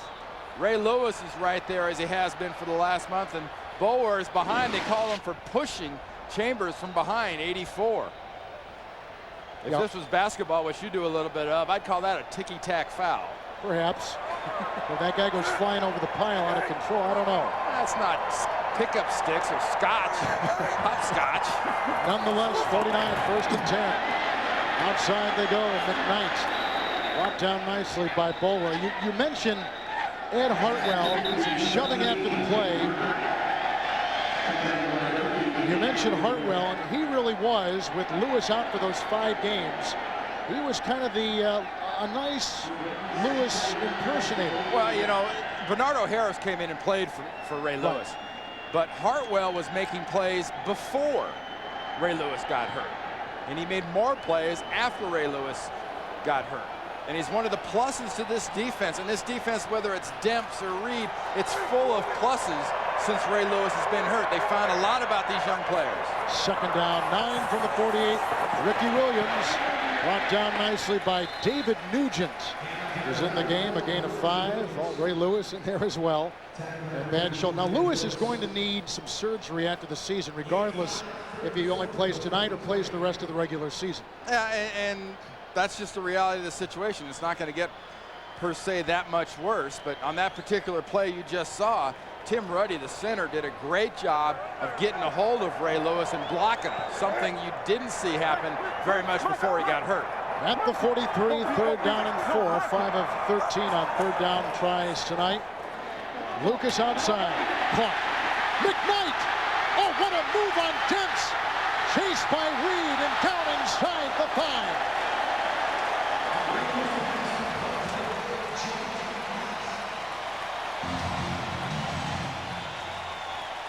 A 40-yard season-long completion to James McKnight. Watch the one-on-one out here on Baxter. Pushes him off. Now the one-on-one starts. That was acceleration. You talk about closing speed for a defensive back. How was that for getting away speed by a wide receiver? He caught it, turned, and Baxter could never adjust. Little torque. That was yeah, you and I torque like that, we'd be seeing our favorite orthopedist tomorrow. There'd be cartilage and tendons and ligaments flying everywhere. We found a nice 3rd, 4th gear on that run. Timeout taken. Miami will take it. McKnight catching his breath after that scintillating play. Dolphins have not turned the ball over once in this game, which usually leads to a win. They're knocking on the door once again. 1st and goal at the 4. Couple tight ends. Conrad on the move. Williams in the backfield. And Ricky Williams with a block on the play from Todd Perry goes in for his 2nd touchdown today.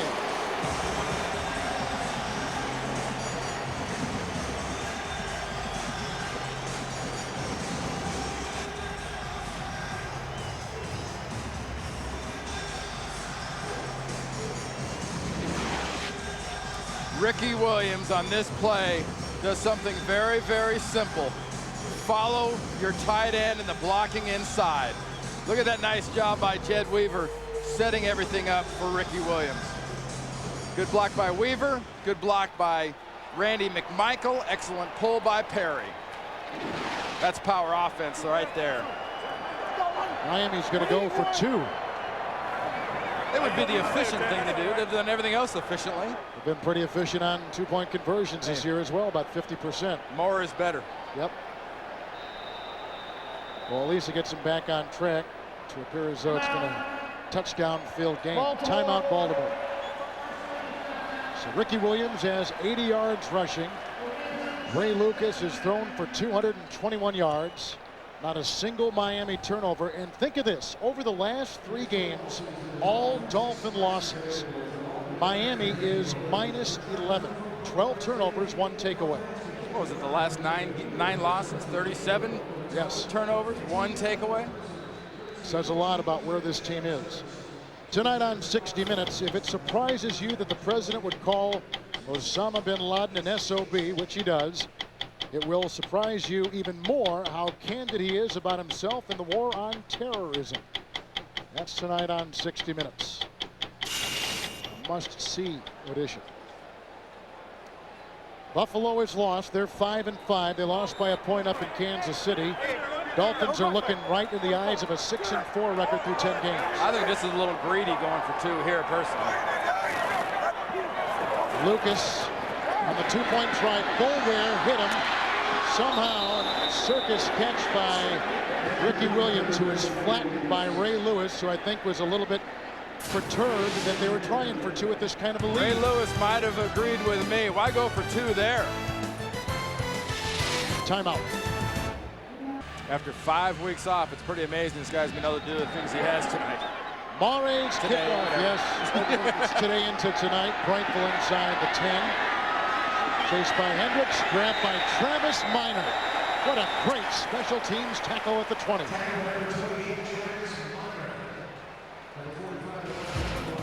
One of the defensive stars for the Dolphins today, Jason Taylor.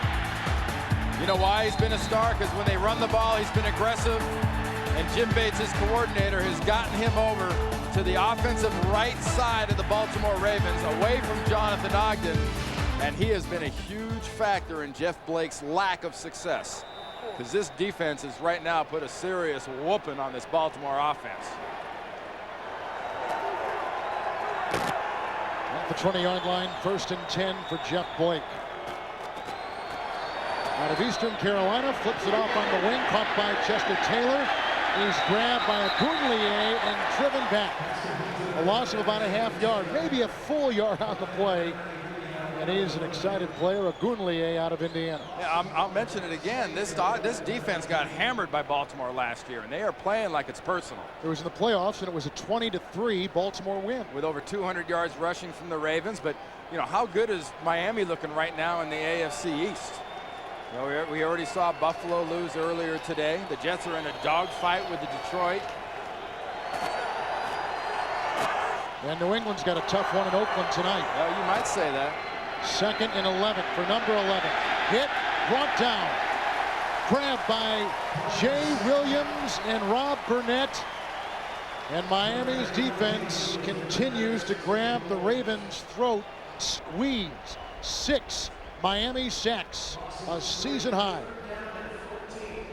New York Jets are at 4-5, are up by 10 on the Detroit Lions. And to me, there's the game right there tonight. The Raiders and the Patriots. If the Patriots lose this game, it isn't nearly as big as if Oakland loses. They've pointed this game since the day after that divisional game last year. Oakland can't win this one. They'll be just seriously bent mentally. Couple Dolphins on the move. Let's see if they were induced. No, I'm not talking about that kind of induced. Easy, potty brain. Prior to the snap, false start, 77, offense, 5-yard penalty, still 3rd down. They were. You know, Brian Billick has brought a young, enthusiastic team into Miami today, and they've run into a normally the cliche would be buzzsaw. I think it's more like a jackhammer or a steamroller. It's just been a slow, efficient beating they've been putting on these guys. 3rd and 19, back at the 11. Blake. Taylor is breathing down his back, and there's a nice tackle by Arturo Freeman on running back Chester Taylor at about the 12. Gain of about a yard. Baltimore's got a punt. Clock continues to roll. There's the North. Pittsburgh losing. Cleveland, Baltimore, and Cincinnati right behind, and Baltimore is looking at 4 and 6. If Tommy Maddox isn't back for a while, number one, I hope he's healthy. But it would be a hold your ticket situation in that division till the very last week. Cleveland beat Cincinnati today. Zestadell. Robert Baker fields a long punt back at the 27-yard line. James Trapp can't bring him down. The center can't bring him down. Finally, he is hit and brought down by Alan Ricard. A 60-yard punt and a nice 21-yard return by Robert Baker. Wednesday on CBS, get ready for the sexiest night on television. Victoria's Secret supermodels hit the runway for a special all-new television event. The Victoria's Secret Fashion Show. Wednesday at 9, 8 Central, here on CBS, America's most watched network. Why are you smiling? Most watched network. Will you be watching? Excuse me? Will she let you watch? No. I don't think we'll be watching it at my house. It'll be. How about Dave? How about that offense today? No turnovers, no sacks, 1 penalty. It's 1st and 10 at the 39. Ricky Williams and a block outside by Conrad, and a nice play from the secondary by Gary Baxter. And they throw him backwards for about a yard. So now Ricky running as 79 yards. 2 touchdowns on the night. Kansas City won. They are alive and well. Oakland coming off their Monday night win will host New England in a couple of hours. Denver and San Diego. With San Diego playing right now against San Francisco. And then Denver and Seattle, we saw the running success of the Denver Broncos. But I really think if Oakland loses this game tonight, they'll have a hard time winning more than 9 games this year. 38, 2nd down and 11. Ricky Williams, a Conrad block, a Perry block, and now he's off to the races. Finally brought down by Alvin Porter. Down to the Baltimore 44. A pickup of 18. He's a couple yards shy of 100. He's got 97 tonight. And in the AFC South, it's Tennessee and the Colts, impressive the last 2 weeks, tied at 6-4. What, you know, the Indianapolis Colts are the definition of the NFL right now. Like, where in the heck did that come from? Yeah, there are roller coasters and amusement parks across this country that don't have as good a dips and rises as that football team. We saw them a couple weeks ago against Tennessee, and they looked horrible. 1st and 10 from the Baltimore 44. Ricky Williams. And brought down by Hartwell. Gain of a yard. And it'll be 2nd down. Williams has scored twice on the ground tonight. And one of the first things we talked about was, what do you have to do tonight if you're running Ricky Williams? You wear Ricky Williams out. And they wore him out when the sun was still out this afternoon, and they're still wearing him out right now, and the sun's down and it's dark and the lights are on here in Miami. It's he's the difference maker. They're hoping that running game and this running back make the difference, where this team has died at the end of years in the past because they couldn't run it. They hope he's the difference. 2nd down, 9 and a fumble, and Lucas vacuums it in at the 44. Ricky Williams, in the words of Jim Haslett, his former coach in New Orleans, should have had more breakaway runs. And Deuce McAllister, who's taken Williams' place in New Orleans, is more explosive. That was what Haslett said. And if Ricky Williams had been 20, 25 pounds lighter in New Orleans like he is here in Miami, he might have had more breakaway runs. That's been the big difference. He's in such wonderful shape. Teams, and especially defensive backs and linebackers, you see them take an angle on Ricky now that they used to be able to get Ricky on. You take that same angle now with less weight on his body, you don't get him. 3rd down and 10. And Ricky Williams corkscrewing to the 40. And he picks up 4, and he's over 100 yards for the first time in 4 games. And that is his 5th 100-yard game this season for Miami. Which ties the Dolphin record. Yes. Delvin Williams, an old teammate of mine who was traded from San Francisco to Miami, who set their club record in rushing, had 5 in 1 season, and Ricky just tied him. 17th career 100-yard games for Ricky Williams.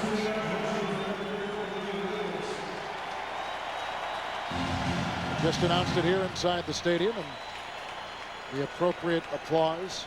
4th and 6, and they'll take a delay of game. The turnovers didn't affect Miami today. Offensively, they did not turn it over, and that has been such a key ingredient to their success. Decline. Still 4th down.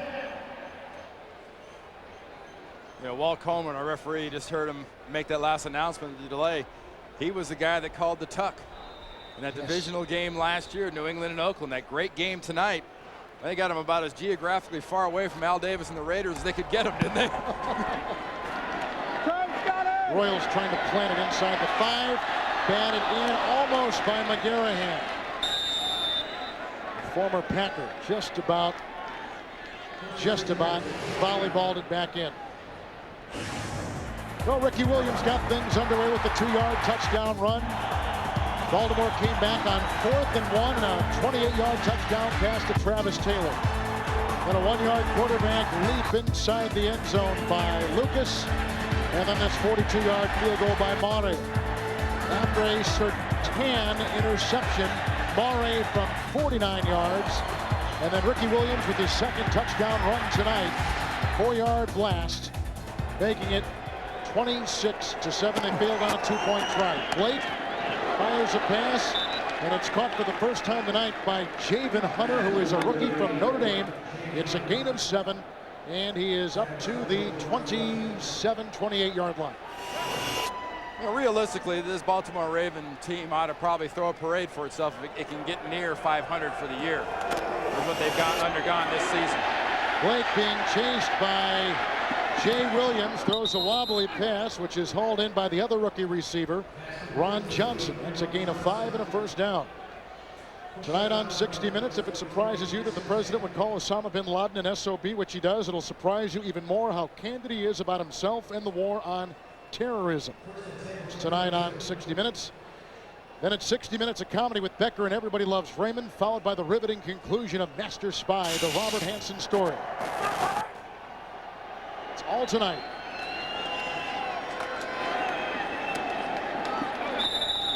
And a first down pass to rookie Javen Hunter. It's good for 9, stopping the clock. Miami has gotten rushing touchdowns tonight. A touchdown pass early in the game by Baltimore. The Dolphins are well on their way to a 6-4 record, still at least in first place in the AFC East by themselves, and maybe, depending on what New England does tonight in Oakland, a tie for first. This reminds me a little bit of one of those heavyweight bouts that Larry Holmes used to fight when he was champ. Just efficient. Left jab, left jab. It's never really been a contest because of Miami efficiency and power. Blake going deep for Travis Taylor, incomplete. Dolphins came into tonight having lost 3 consecutive games.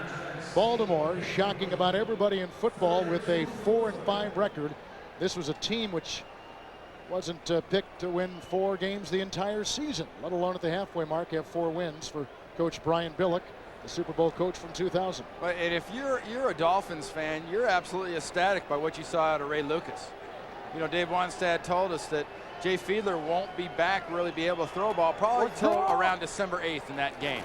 And Ray Lucas has given them every reason tonight to be excited about the possibilities in the next few weeks because of his performance. 3rd down and 2 from the 40. Pass is hauled in for the first time tonight by Todd Heap. He's the leading receiver. He's the tight end who picks up 5. He gets a first down, but just his first catch tonight. Yeah, I mean, finally they're getting this kid the ball. But a lot of the credit is not a blame or a knock on Jeff Blake. The credit goes to the defense of Jim Bates of Miami. He's taken Heap away. Blake downfield, almost picked off by Marion, incomplete. Also, they had Sean Wooden playing center field. That'll take us to the 2-minute warning. Well, the Dolphins know at least they are in first place in the AFC East after this game. 2-minute warning, Miami handily over Baltimore. There's Chris Carter, who was released from the hospital earlier this week. He's been in for a while with a kidney ailment. They released him on Friday, and he came straight over to the practice to see the team, and be another couple of weeks before he's able to come back also. 2nd down and 10. Taylor in the backfield. And there goes. That's how you get around Jonathan Ogden. Yes. You start to snap early. But he has not had success against Ogden tonight. But he's been a factor. Yep. And credit the coaches for game planning around that big blocking monster on the left side and just putting their guy on the other side.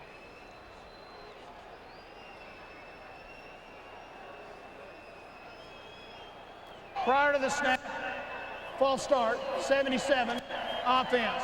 5-yard penalty, still 2nd down. Ethan Brooks, if you're just joining us and you have not caught any of the news today in the National Football League, 2 significant injuries. Tommy Maddox with the Pittsburgh Steelers knocked unconscious and limp. There was a loss of feeling in his legs and extremities, taken to the hospital, regaining now motion in all of his limbs. And Donovan McNabb, the Philadelphia Eagles quarterback, broke his ankle, fractured his ankle, and he is out for at least the rest of the regular season. As a flag is thrown on that 2nd and 15. 2 significant injuries for 2 teams that are playing well. 64, offense, 5-yard penalty, still 2nd down. It should be noted that the fracture for McNabb happened in the 1st quarter. He went on to throw 4 touchdown passes and lead Philly to a win. Maddox was hurt late in the third quarter. Tennessee was all over the Steelers, beating Pittsburgh today. And maybe Donovan McNabb now can quit hearing people talk about he hasn't played as well since he got his big contract.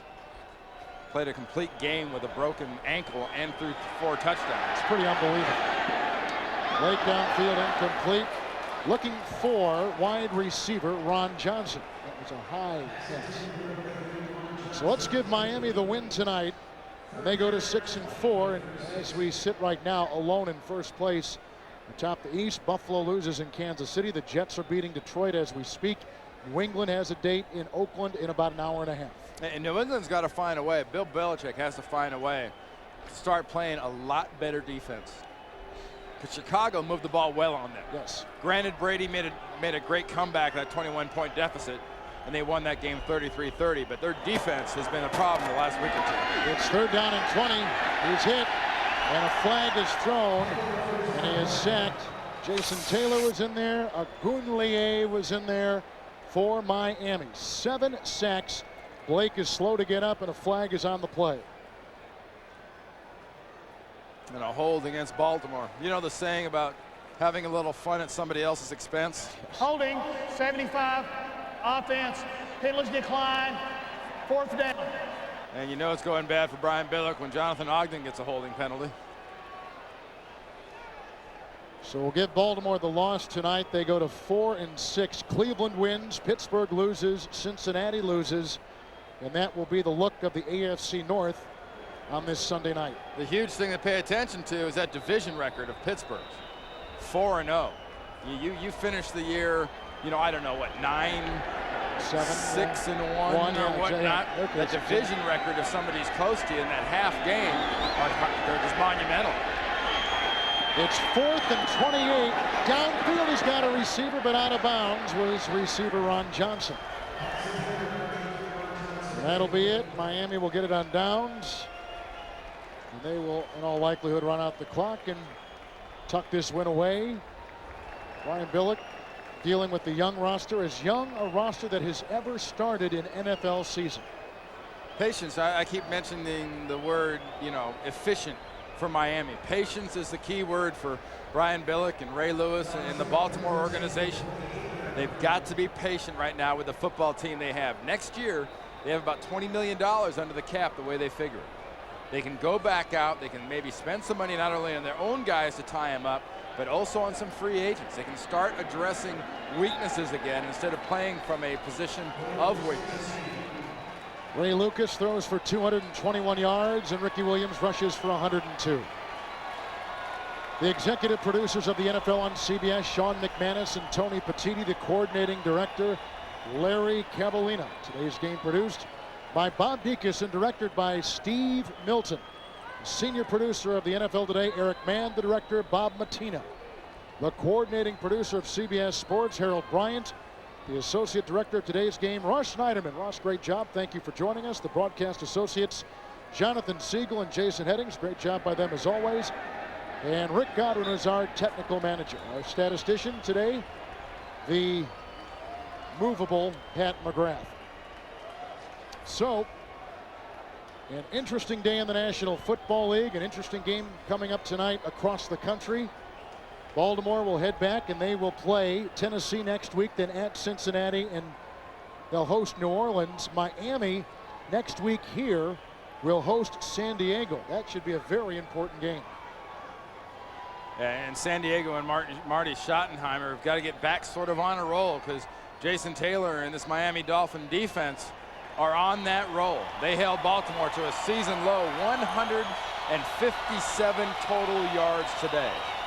The 3-game losing streak is over for the Miami Dolphins. And there were some nervous coaches milling around upstairs before the game today. It wasn't so much nerve. I mean, Norv Turner just looked sort of frustrated nervous. No frustration now. Lucas did a great job. 60 minutes. Becker, everybody loves Raymond, in the CBS Sunday night movie Master Spy. That's all tonight. Rushing touchdowns by Miami. The return of Ray Lewis. And the Miami Dolphins stop a 3-game losing streak. They lead the East. For Randy Cross and Beasley Reese, Kevin Harlan saying.